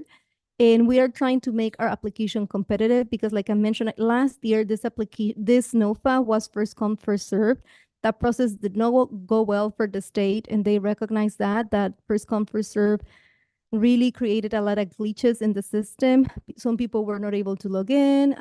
It created a lot of issues more on the technical side of the the application process. So this year, this is competitive. And even though we have a huge array of eligible activities, we are taking our consultants' feedback and support where they are proposing that one of the activities that we had identified last year may be the most competitive one in this process because we're only able to request up to 3.6 million, but it has to be a very solid project that we already have. I mean, it's competitive. It's not first come, first serve. So we really need to see it's more competitive when we have a project that we have already invested some money in it, that there is already some type of work in progress, that we can that is really shovel ready rather than starting from the ground up. So those are some things that they consider when they see how competitive our application can be. So this is just a proposed activity. We're here to collect feedback. Through conversations with our consultants, she's proposing that, or she's suggesting that we continue to develop the application for a community facility, which in this case is our community center, that it's also identified to be our emergency center. And we know that there is a lot of things that need to happen at that location. We really need to invest a lot of money for our community center, but also to make sure that it's operating in the event of an emergency. So since we already had drafted an application last year, we are suggesting that we pick up that application and we upgrade some of the costs that may be increasing throughout the years, but that we really focus on the community center so that we can buy the emergency generator, which could include a pad and enclosure. We know that there has been some issues with the lighting in the community center, so we can also include some of the lighting upgrades. And there's gonna be soft costs, which some of this is permits. And as you have seen with a lot of the change orders, prices increase by the month. So for this particular grant, we're able to build a budget for contingency, and we really want to make sure that we have a healthy contingency request because as we have seen things come up throughout those projects. Again, this is our recommendation as staff and from our consultant, but you're welcome to provide any other input about the other eligible activities. The planning portion of the application, the planning technical assistance, we are only allowed to request up to $300,000. We propose that we consider the container village in the early stages. We do have a conceptual design, but it's just the conceptual design, more of the renderings of how we will like the container to look like. But maybe this planning grant can help us get the project still moving through the early planning stages. That's an idea that we think could be shovel ready, and we have invested in running the utilities underground. So to make the application competitive, we can show that this is a project that has been in our pipeline, and that as we can, as a smaller jurisdiction, we have been investing into that project because we really want to bring it to light. It's just that we need to phase it out, and this will be helpful to, maybe it's not the phase 1, it's still phase 0, but at least it will get us going with the truck pod. And with that, I can take any comments or questions. Yes, thank you. Let's go first to the public and online. Do we have anybody online? No, we don't have any online. We don't have anybody here in the room. So let's start with Councilmember Bañuelos. Do you have any questions? Beatriz, can we go to the third or fourth slide, please? I think it's there. This one?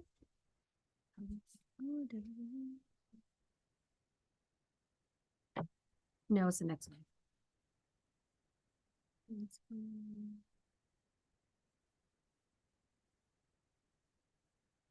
Okay, Or do you want to see?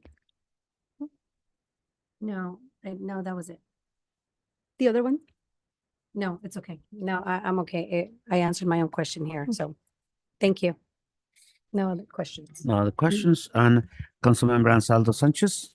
Yes, for a point of clarification, we want to submit just one item, correct? Yes, so I missed to say that. I'm sorry. So yes, we can submit one project, one program, and one planning application, only one of each of them. One program, Uh-huh. one One project, project, and one planning application, which is more of the technical assistance to get a project. So one project and one program, those can be larger projects. The planning application can only be 300,000. Do you mind giving me an example of what would constitute a program and what would constitute a project? Yeah, for example, a program can be under housing, a first-time homebuyer program, that's a program. If we wanted to do some type of assistance to a daycare center, if, for example, we wanted to allocate some funding for them, that's a program. Or for example, if we wanted to collaborate with the food bank to have more continuous, instead of having a once a week, having a twice a week the food distribution, that's a program.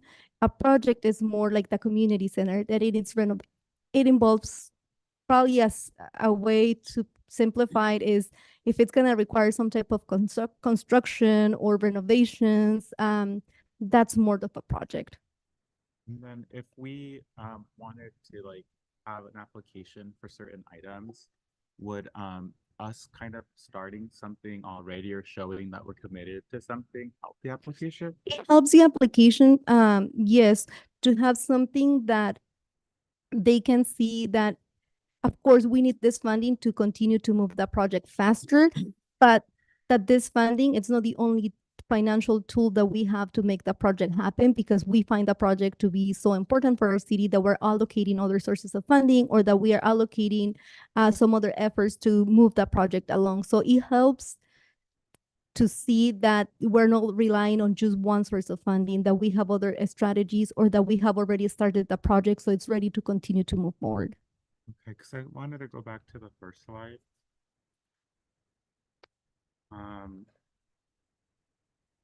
So where it says all activities must meet a national objective, in the first bullet, benefit low and moderate income persons.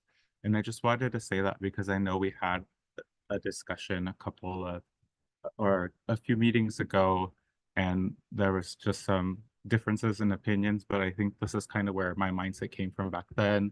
And I don't want to speak for Mayor, but I think she might agree with why we wanted also to include the moderate income. So for me, I think for the program's sake, having an application for a first-time home buyer program, I believe we might have funding. I may or may not be mistaken to kind of add that to the application. I think that would be my recommendation. And then for the planning for the container village as well. And then for projects, I'm open to other thoughts from folks, but I think community center makes sense, especially with the wanting it to be a cooling center and stuff like that. Yeah, we can look into that. We see that it is a competitive application, and the first-time homebuyer program can be one of the programs that we consider. The only problem with our first-time homebuyer program is that it hasn't started. So no, we're still able to apply for it. It's just that we don't have a program that is currently in operations. So that may put us in a little bit of a disadvantage. But if that's your direction, we can include it. It's just that we're trying to look for something that will make it more competitive and trying to secure the funding. We still haven't heard. We applied for the home partnership program. They're very delayed in the process. We haven't heard. They did request additional documents last month, and I provided that documentation that they requested. I haven't heard back since then. So the first-time homebuyer program is something that we have been trying to secure funding, and we have been trying to move forward. We can definitely consult with our consultant and see what they think about how competitive that can be. The application opens up on December 1st, and we're planning to come back to council the next meeting in November for the second hearing. So if you want, I can inquire more. Their advice is it worth the while to include it and try to secure the funding? But will that compromise? Because that 3.6 million, that has to be split into the program, the project, and the planning application. So if we apply for the first-time homebuyer program and that's not competitive, so we are losing the money that we are allocating for that. So it conflicts with how competitive it can be. We understand it's a high priority, and yeah, but I can double check with our consultant and see what they think. I did just remember something. Sorry, Megan. I wanted also to see if we can ask the consultant if they would think if the community center would be competitive, or if we could add our Purple Pipe project to kind of finish that project out. I know we had some gap of funding there to see which one would be a little bit more competitive in the application. Okay, I can inquire. Yeah. Through the chair, one thing I did want to throw out there, and maybe this is city manager thinking of how we can save some general fund money, but would our own recreational programming be competitive? It could be because then we're targeting all of our funds to the community center. The community center has its own capital campaign project, well, its own capital campaign. We do allocate some general funds, so we're committed to having that programming regardless. But it will make a huge difference if we can have this additional source of funding. Yeah, I can. And then clarifying question, this would be funding that would go to the programs that already exist, for example, like for our youth, for the adult recreation programs. Is that what we're talking about? Or I would think even if there's an opportunity to grow those programs, like Jessica has put together a lot of proposals, and it's been hard to get private funding because we're not a nonprofit, but she wanted to do like a senior travel program. We wanted to bump up our ramp up our senior services. We also wanted to do some additional youth programming. She's going to apply for a grant to connect to through the Whale and Hell program, but it's already written its way to expand. It's like a multi-generational program that involves seniors and youth.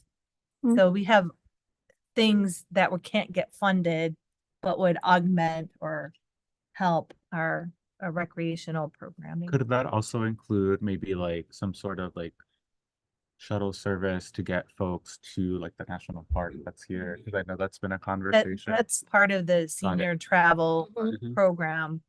Yeah, and it meets the national objectives because seniors will meet all of the criteria. I think for me, I would definitely still like to ask the question about the housing, but this is also a really good opportunity for program as well. Okay. Okay. So that's it. All right. So Councilmember Calderas, do you have any questions? Actually, I did, but they were answered already. So I'm good. Thank you. Okay. Do you have any suggestions? No,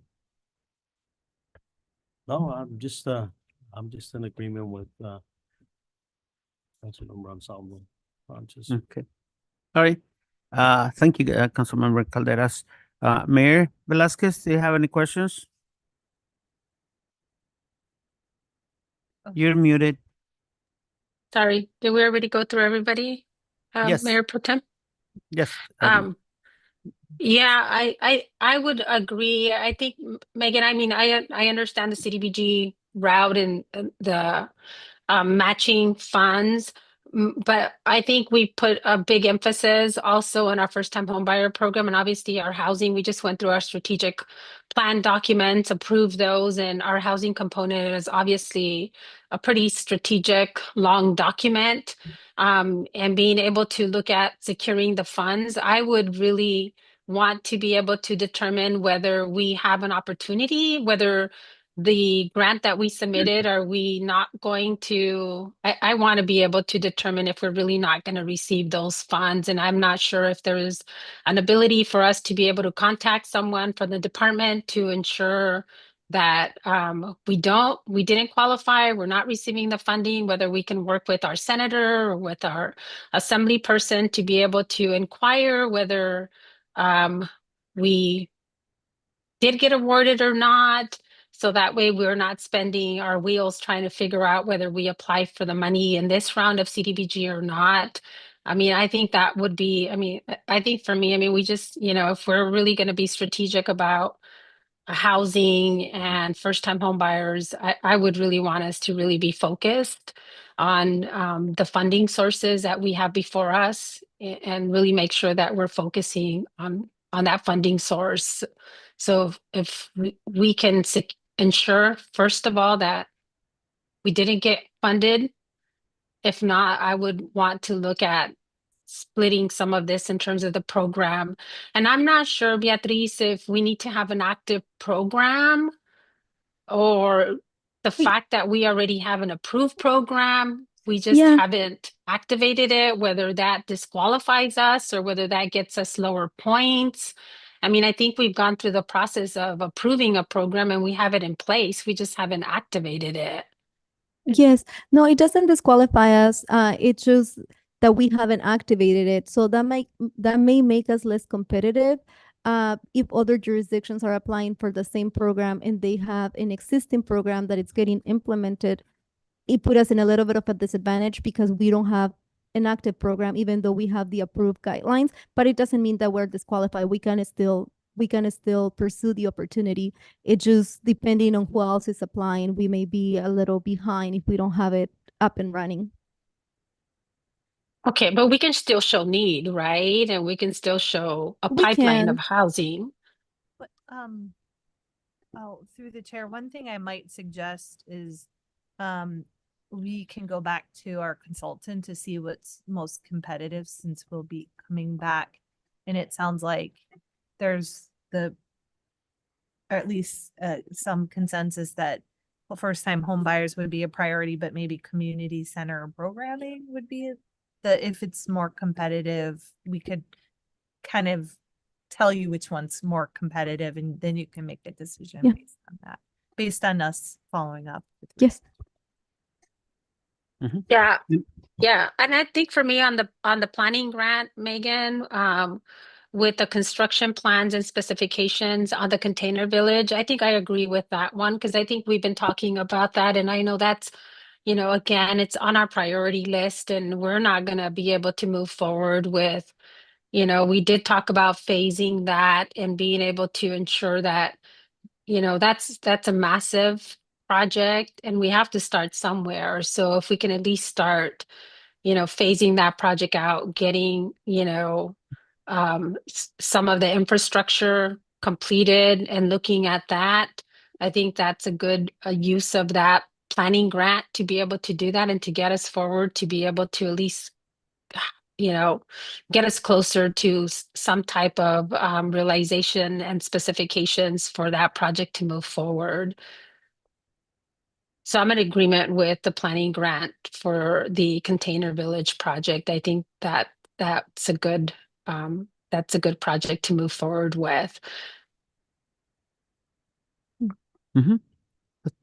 Is that it? Thank you, Mayor. Yeah. Yeah. And Yeah. I think on the other one I think for me on the on the recreation, I think it was what we're trying to fund is the HVAC, right? Or the ADA compliance improvements and the emergency generator. I know that's come before us because the center really does activate as a cooling center and a heating center, and it is really important to us as a community emergency center. So I think, for me, I think if we're going to provide or seek CDBG funding, I think for the infrastructure component or for the improvements, I would recommend that we focus on that instead of the programming piece. That's my recommendation. Okay. Yeah, it can be, so the HVAC, actually, we were approved to use program income. It's just been a long process to get access to our program income. The HVAC last year, towards the end of the year, we were approved to use our program income. The rest of the improvements to the community center, the actual building improvements, that can be part of the project. So that's one application as a project. And then if we wanted to decide a program, what I'm hearing is that first priority will be first-time homebuyer program if that's competitive. And if that's not competitive, then programming at the community center, but the program so that can be the second application. And we can submit 3. We can submit 3, but it has to be 1 for a project, 1 for a program, and then the planning application. So we can do up to 3 applications, but it can only be 1 project and 1 program. the community center can act as both. The improvements to the facility, that's the project, and the improvements to the actual programming, that's the program. Okay. That it? Mhm. Okay, thank you, Mayor. In my case, I think it is a good idea to consult to ask the consultant about it and to see which one has better opportunities. The application though that we are updating is the one that we submitted before and we were not approved. It's one that we prepared for last year. Last year it was a first come first served, Uh-huh. and we prepared to submit, but we were not able to submit because there were a lot of glitches with the day that it opened up. So we were not able to submit the full application even though we had prepared for it. Okay, so when I look at something, and the best way that I can approve that I can approach is that if you're making a jacket or a pants or a shirt, you have to put all the components together so that you can wear that clothes, right? So when I see our community center, there's a lot of things that we have to complete. We cannot go around without a hand or without something. There is a lot of components that we still need for that community center to work as it should. And I think that is already in progress, and we should focus in both presenting an application with a project and a program and everything else that is in progress and that is justifies the investment.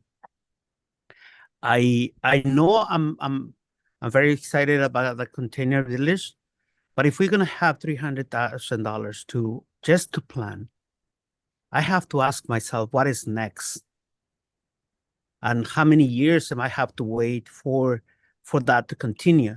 But if we get the money and we spend it in the community center, we're gonna have something solid for next year or so. So I think that for me, in my case, my recommendation is that we ask the consultant, but we focus in our community centers first so that we can finish everything that, because otherwise we're going to end up with 3 or 4 different programs at 80% done. We have to complete something. We have to complete that program so that we can move on to something else. So that is my recommendation, that we can, yes, ask the consultant, but focus in the community center first. Can I add something real quick? I just want to say that the planning is separate because there's 3 categories: this program, project, and planning. So the planning would be just for the container village. That's specifically just for that. It wouldn't take away from the other, correct? Yes, it wouldn't take away from the other ones. Planning is separate. And again, we don't have to submit an application for each category, project, program, and planning. But the money is there for planning and we can tap into it. And I think it wouldn't conflict with the other ones, because those planning funds are always less generous because they know that it's only to get something started. Sometimes it's to conduct a study. It's not always so hands-on. It's more like, let's even see if this is viable or not.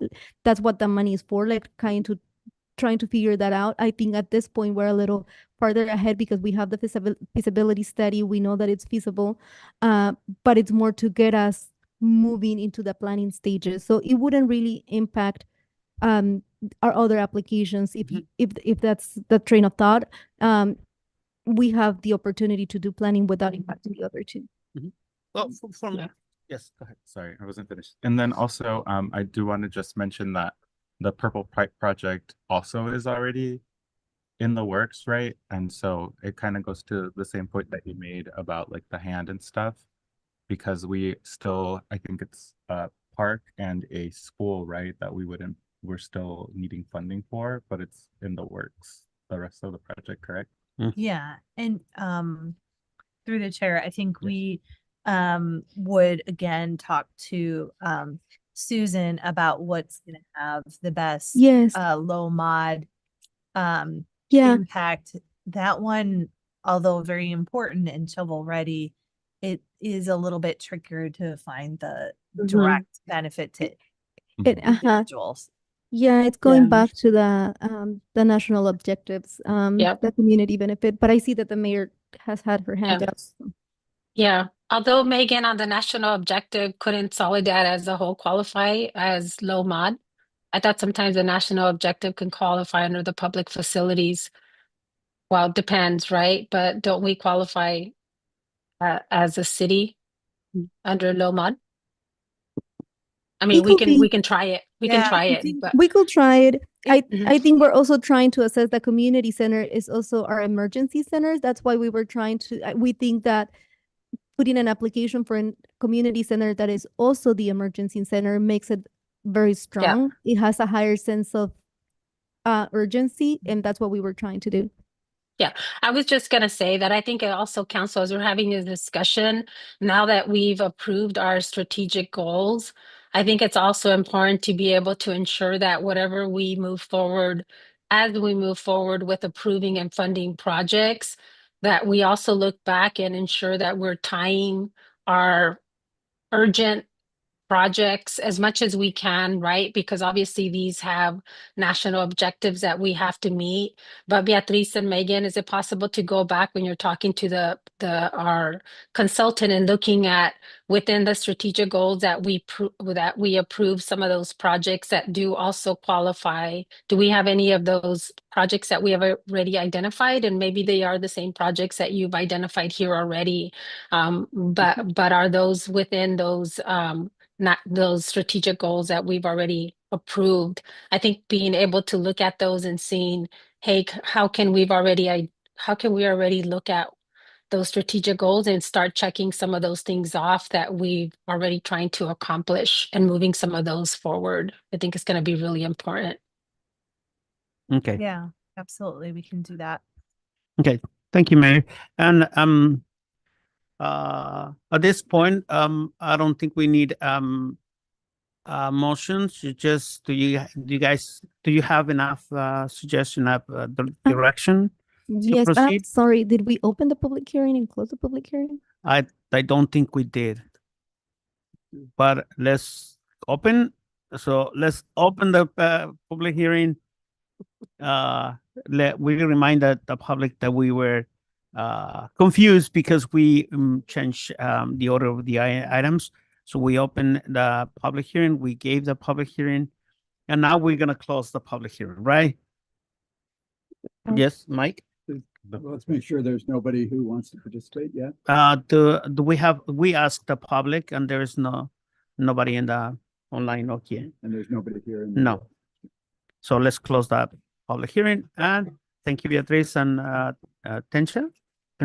And before we end, I just want to run down what I heard as the feedback. On the planning, we're okay with the contain. It seems like everyone's in agreement about the container village. That one makes sense. Except Councilmember Cabrera. Oh, is there another planning item that you would? No, I just feel like the community center needs a lot of things, and we should focus in finishing that. But if the majority feels like we should use that for the container village, well, the majority rules, right? Okay, yeah, and we're only doing, we would do a one for each type. Yeah, So- and we can do our best to try to update the quotes for what the community center needs. That way we can come in with more up-to-date cost for the next meeting so that you can see how much it needs for the project, how much we will allocate, we will request for the programming, and that way you can see if it's reasonable or not to use those 300,000 for the planning. And then could you send us the presentation? Yes. Because there is a piece of information you mentioned 27 million. And I thought that it was 3.6 million for all the communities. No, But it's it's the 27 grant. million available in the NOFA, but each applicant can only, that's for all, yeah, that's in general, the NOFA has available $27 million, but each applicant, it's limited to no more than 3.6 million. Yes, okay. So, Thanks. container village planning with one caveat, For the project, I heard the community center. But we should also do a little research regarding the purple pipe. And then the mayor asked that we also just look at the capital improvement plan and our strategic plan to identify any potential other projects with an urgent need. And then for the for the program, looking at home buyers is kind of a priority, and then community center programming would be the second priority. And then we can get some more information to bring back next time. Megan, I just want to make a final statement on that, and can I just make a statement through the chair Yes. on the programming? Because I just want to make sure that I say this, because I know that we're looking at different types of funding, but I do want to make sure that we are aware that, especially on the programming side, that we do have the Measure S funds that do fund the recreation department. And so on the programming side, those are funds that our community did support as part of the tax increment to be able to support the programming side. I know it's not enough. I know that we obviously need more, but I do want to make sure that we understand that there is that source of income that does come to the community center for the programming side. Okay. And I think that we do understand that, and we know. From my perspective, is that I just think that we should finish one project instead of having 3 or 4 halfway through. And with that, let's move on then to, do you need we have everything that we need, that you need, right? No, Thank you, we have your Beatriz, for the input. We'll be presentation. back on November 19th. Thank you. And could you send us the application, Yes. the presentation, Send the please? presentation. Thank you so much.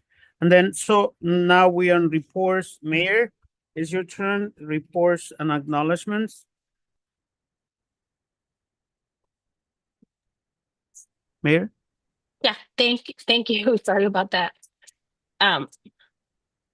Okay, so on 10/16, I joined Megan and some of our other staff members, team members from the city, with Senator Laird, in a visit to the Soledad Fire Department and the wastewater treatment facility to share our concerns and needs with infrastructure and also funding.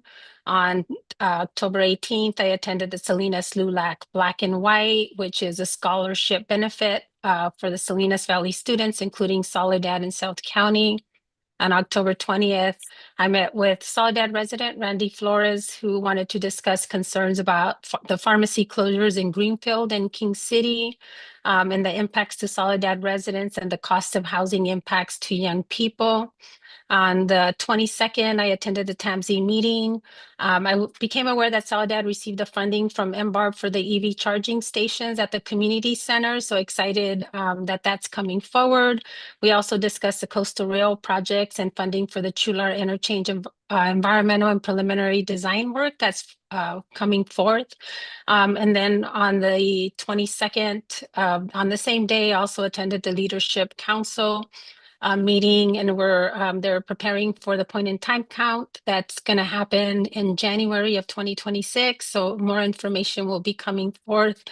On the same day, I also participated in our community town hall in partnership with the Watsonville Law Center, Monterey County Department of Social Services, Councilman Ronsaldo Sanchez. I know Councilwoman Bañuelos was there as well, and it was hosted by Our Lady of Solitude Church that was focused on providing resources on the changing impacts to the upcoming Medi-Cal, and also the Watsonville Law Center provided updates on the immigration changes and offered free immigration consultations on site. There was over 170 people that were in attendance. So I just want to thank all the volunteers who helped on this day and everyone who contributed to making this event important and providing really critical information to our community members. And on October 25th, I joined the Basti Park Pumpkin Giveaway with Berenice Alejandri. Her family donated pumpkins, which I also contributed for that donation to ensure all the kids had a pumpkin to decorate. I know Councilwoman Bañuelos was also there. And then on the 28th, I met with Megan as part of our weekly briefings. On the 29th, I met with members of Habitat for Humanity to discuss how we can partner in future housing projects to support our first-time homebuyer programs. They did receive an award of 2.5 million from Cal Homes. And then on November the 1st, I attended the Dia de los Muertos event, and kudos to the recreation team for all of their hard work and turning the community center into an amazing marketplace. That was such a great event for everyone that attended. And also, I think this is a time where I do want to make a comment, and I don't know if this is the time, but want to make sure that I also say, I know many of you guys have been hearing some of the concerns about the SNAP program and the CalFresh. So I do want to see if there is an opportunity for the council to consider an allocation of 10,000 to be able to support our food bank, to be able to support our families that I know are lacking some access to food for the next couple of months, at least for November, when they don't have the benefits that the CalFresh makes available to them. And I know the Board of Supervisors did provide some funding today, actually Tuesday. Today's Wednesday, Tuesday. So there's 51,000 people in Monterey County who are on CalFresh on the benefits, and of that amount, 29,000 are children. So I wanted to make sure, I know there's other cities that are contributing as well to ensure that that our food bank has enough supplies to be able to ensure that our children and our families have food for the month of November, and also for the winter months that we know are really essential for our families, especially for our families here in Soledad.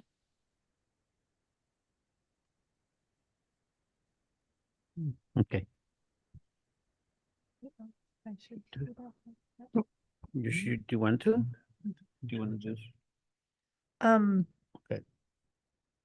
Would it be appropriate to talk about the food bank now? or- Yeah, I mean, I think that there has been, I think that all the South county cities have been approached to make a contribution of some type, and a contribution that the mayor is suggesting would be clearly within your spending authority and so forth, without having to be a council specific. Council, yeah. Right. I mean, you're taking a suggestion from them, but you're exercising your own discretion to do as the other city managers have done.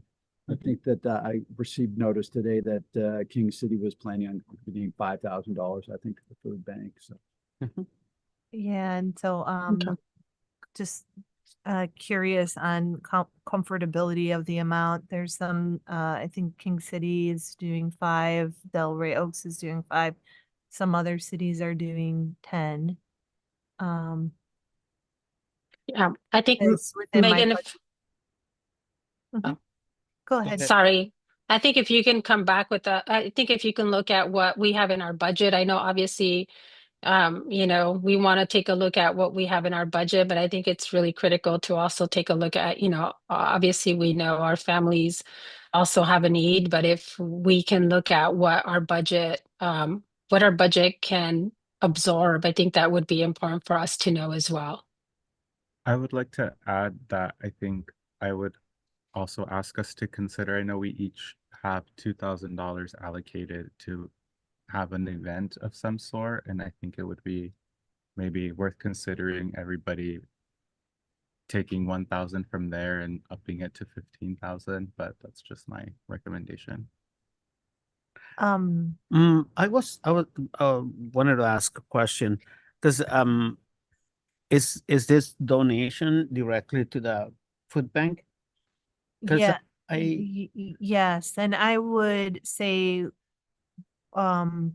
you asked what we can afford. I would say, 5 is what we could afford. But if you did want to, instead of upping it to 15, I would suggest 5. We could probably find within the budget, but if you wanted us to allocate one of your 2,000, then we could bring it up to 10. I think that we also have to consider that when we donate for the food bank, it's going to be for the county, actually, right?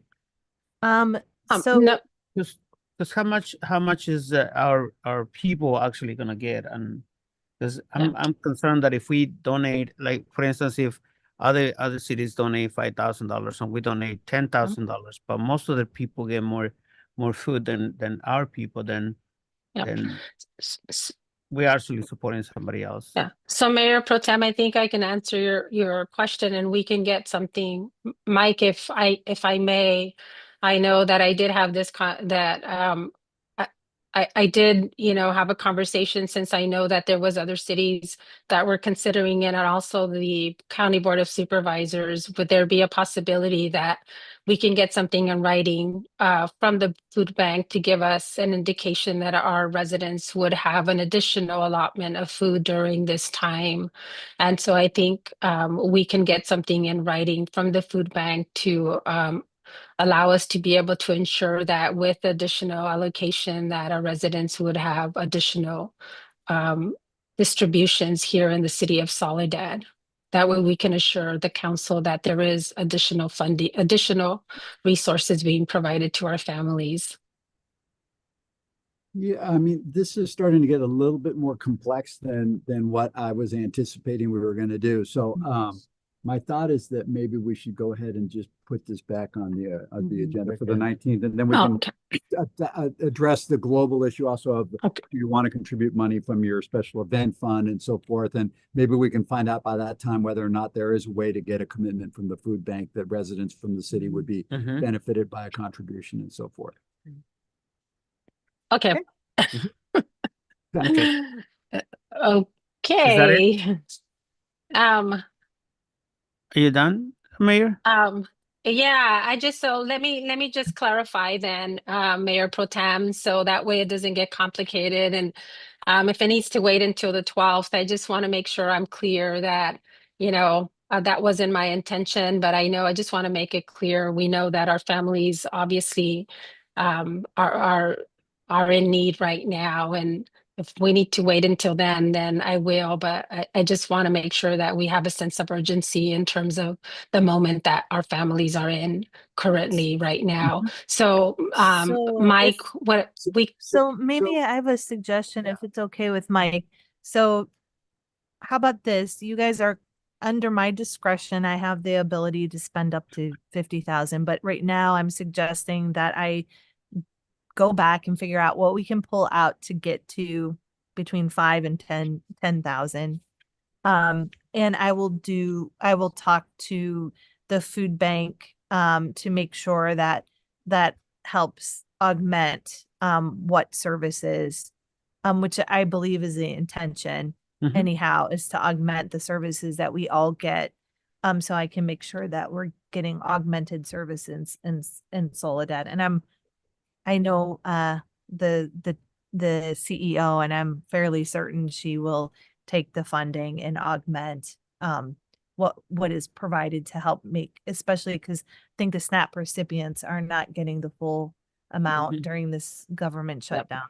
So we are looking at maybe giving $5,000 and then find everything that we can and provide other $5,000. Yeah, 5 to so 10. I'll through my authority, I'll spend between 5 and 10 what we can afford. And That sounds fine. Then we'll agendize the issue of making other allocations of the funds that you have for special events and something like that at the next meeting. We'll actually put that on the agenda for a council decision as opposed to the city manager exercising her discretion. Yes. And since it's our discretion as well, I will contribute with half of my portion. No, Put that- we're gonna put No. that on. Yeah. And the agenda, okay. It's not agendized. That's Okay. what we're trying to avoid. It's the fact that we don't have an agendized item to make the contribution. Oh. So the city manager is saying to you, this is what city manager you're being asked to Okay. do. I just want to let you know I'm going to exercise my discretion to make a contribution. I'm going to find out whether or not we can make sure that that funding is allocated specifically to our residents. And then we'll come back on the 19th to discuss additional allocations above and beyond that on behalf of the council members. Yeah. Perfect. Yeah. Okay. Thank you. Thank you, Megan. Thank you. Thank you, Mayor. And in my case, I attended that Lula Black and White on the 18th. I also attended on the 21st, attended a meeting with COPA leaders and other organizations with organization and plan for our meeting with the COPA and the other organizations with Supervisor Lopez on that 30th, which went really well. And then we have November 1st, I attended the Dia de Muertos. I put a post in Facebook, Dia de los Muertos, because that's how we say it here. And a friend of mine from Mexico City said, we only say Dia de Muertos. So I said, okay, I change it. So I changed it in my post, Dia de Muertos. And then on November, I had a meeting with Megan, and that concludes my report. I didn't attend the MST meeting this October month because I was sick during the day and I was not able to call my alternate. Okay, so thank you. Councilmember Bañuelos? Yes. First of all, I'd like to make a comment and statement. I do apologize for not commenting a lot because I'm not really 100% because I got injured. So I'm just not at my 100%. So on October 16th, I did attend our regular Salinas Valley Recycles Board of Directors meeting. And October 17th, I did attend the Gavilan field trip that they had at the Historical Society. I was invited to observe their display. These kids were getting homework and then also learning about the indigenous Indians around our area, and it was a good turnout. And October 21st, I did attend our Christmas parade meeting because we are getting things started. October 22nd, attended the Money Map at Hartnell. And I want to say thank you to the Small Business Development Center for putting that together. And I did have a couple of business owners that were there. So it was a good, impactful information for our business owners so that way they can grow as well, and then a learning process. So I wanted to say hats off to Lourdes Oranday. She's the consultant that made that presentation. Also attended on the 22nd, the community town hall, along with Mayor Ana Velasquez and Councilman Ansaldo Sanchez and Caldera at the Catholic Church. I'm going to say thank you for everyone that participated and the ladies that are part of the Citizens Academy as well. And they're also the líderes ¿quién is that? Campesinas. I'm tired, sorry. And say thank you Father, for bringing that together for the community as well. Also, I attended on the 25th, I attended the pumpkin giveaway at the Vasti Park. And shout out to my friends, Berenice and Luis Alejandre, for putting that together for the community. And it was a really good turnout. Council member Caldera attended and Mayor Velasquez as well. And also I attended a special meeting on the 27th for Salinas Valley Recycles for recruiting a new general manager because Patrick will be retiring at the end of December. October 28th, attended the evening exhibition at the government office for the Life on Art. And it was a great exhibition display, and they closed it down on the 31st. I also attended a special board meeting at the Soledad Cemetery. I met Coach L from Mindset Academy. I'm showing his sweatshirt. I did get invited at the Franklin Desma school to observe and just create these sixth graders, not just boys, but young men, to have strong mind, strong heart, and strong body. And also attended the Citizens Advisory Committee Health Fair at the CTF North Side, attended Spook Fest, Trunk and Treat, and thank you for the new council. I'm sorry. Chamber of Commerce, sorry. Harvest Night, Girl Scouts. I did the community cleanup with the Girl Scout 35331 at the cemetery. Parks and Recs, Dia de los Muertos I attended. We attended the Soledad Cemeteries first, Dia de los Muertos, and it was a great turnout. And Salinas Valley Horses Carriage meeting. I had a briefing with Megan and Christmas parade meeting as well. Clean. Sorry about Okay, thank you. Sorry, darling. Councilmember Saldo Sanchez. Yes, really quickly, I wanted to recognize today as I Stand with Immigrants Day of Action. So that's why I'm wearing the shirt that says I Stand with Immigrants. I attended the town hall that Mayor Velasquez and I held at the Our Lady of Solitude Catholic Church on October 22nd. And also I want to again invite everyone to the Veterans Day event that will be happening at the Soledad Historical Society on Tuesday, November 11th at 8 a.m. and the address is 137 Soledad Street. I will actually be out of the state traveling back, but I want to honor and talk about my deep appreciation to our veterans. I also wanted to make a comment. I would like to caution the council regarding comments that can be construed as dog whistling. I do not dislike any of the proposed proclamations. Before I was interrupted, I wanted to say my concern is just the perceived preferential treatment to certain churches or certain religions, as most of our local faith communities are Christian, and I do identify as Catholic, and I do pray as well. I also want to caution the council of merely wanting proclamations or certificates to highlight groups that they are a part of, that their friends are a part of, or want to just highlight their own visibility in the community, and just keeping those things in mind because we are representing all of our residents. Thanks. Dito. Okay, thanks. Councilmember Caldera. Okay, on October 22nd, I attended the community town hall meeting at the parish hall, along with Councilmember Ansaldo Sanchez and Manuelos and Mayor Velasquez on the 25th. I attended the mobile pumpkin patch put on at Vossi Park by Berenice and Luis. On the 31st, the Front Street Truck and Treat, which was a great event. On the November the 1st, attended the Liberty Chapel event, which was we had a great time. Anyways, on the 4th, I had a briefing with Megan, our city manager, and that is it. Nice, thank you. And we're gonna proceed with city manager's report. Thank you.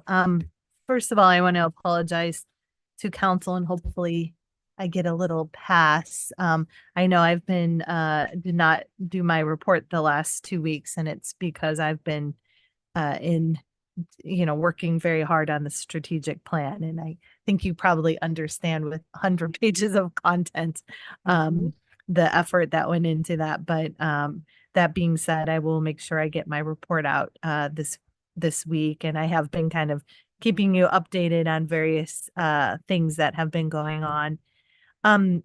First of all, I wanted to congratulate our planning and community development staff on an excellent EIR scoping meeting that we had for our general plan on Monday. We had a really great turnout for an EIR scoping meeting. I was actually pretty shocked and really engaged conversation.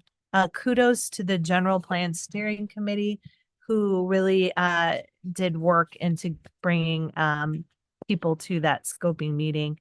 I also wanted to acknowledge something happened on Tuesday, November 4th that maybe Darlene doesn't get credit for, but as our elections official, we had a very successful election. We have our little camera out there to make sure no shenanigans happen. And we had nothing, we had a lot, I could tell I put my ballot in there too.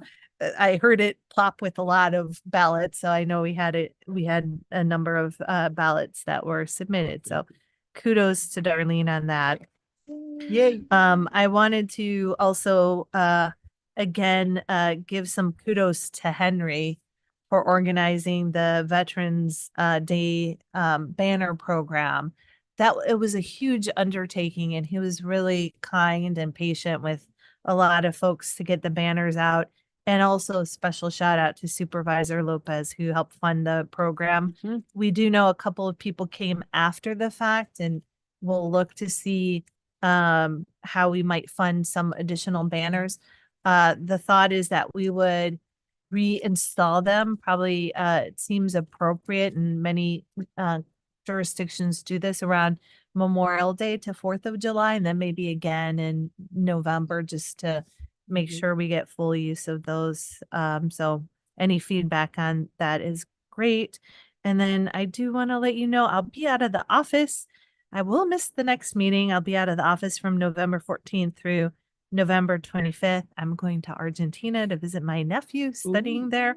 So I'm very excited. Fran will be acting with the support of Mike Howard and Mike Rodriguez, because usually the questions are legal or a money question. But I will either have Dawn or Beatrice probably sit in my seat at the dais for the meeting, depending on what the agenda shapes out to be. If it leans more heavy on community development, it'll be Beatrice. If it leans more heavy on Public Works, it'll be Dawn. So in any event, thank you.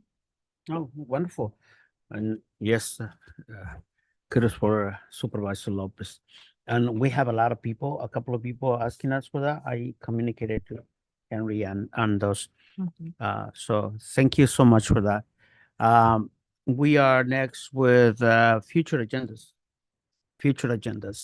Anybody? Councilmember Bañuelos? No. Councilmember Ansaldo Sanchez? No. Councilmember Calderas? No. Mayor, do you have any future agendas? I do. I just have one item, Megan, and maybe this is going to wait until we have the community engagement person, but I have been getting comments, especially from our former Civic Academy individuals, is the continuation. Are we going to continue the Civics Academy? Yes. And so, yeah, so if we can just let them know, I know some of the members that were part of it are just kind of concerned that they have no engagement, that the engagement didn't continue. So we can just let them know that that will continue. Yeah, absolutely. If you want to let them know, yes, it is waiting until we have our manager, and that will be one of the first tasks that they'll undertake, is to reach out and restart that program. Okay, perfect. Thank you. All right. And with that, we are ready to adjourn the meeting. So we are adjourning at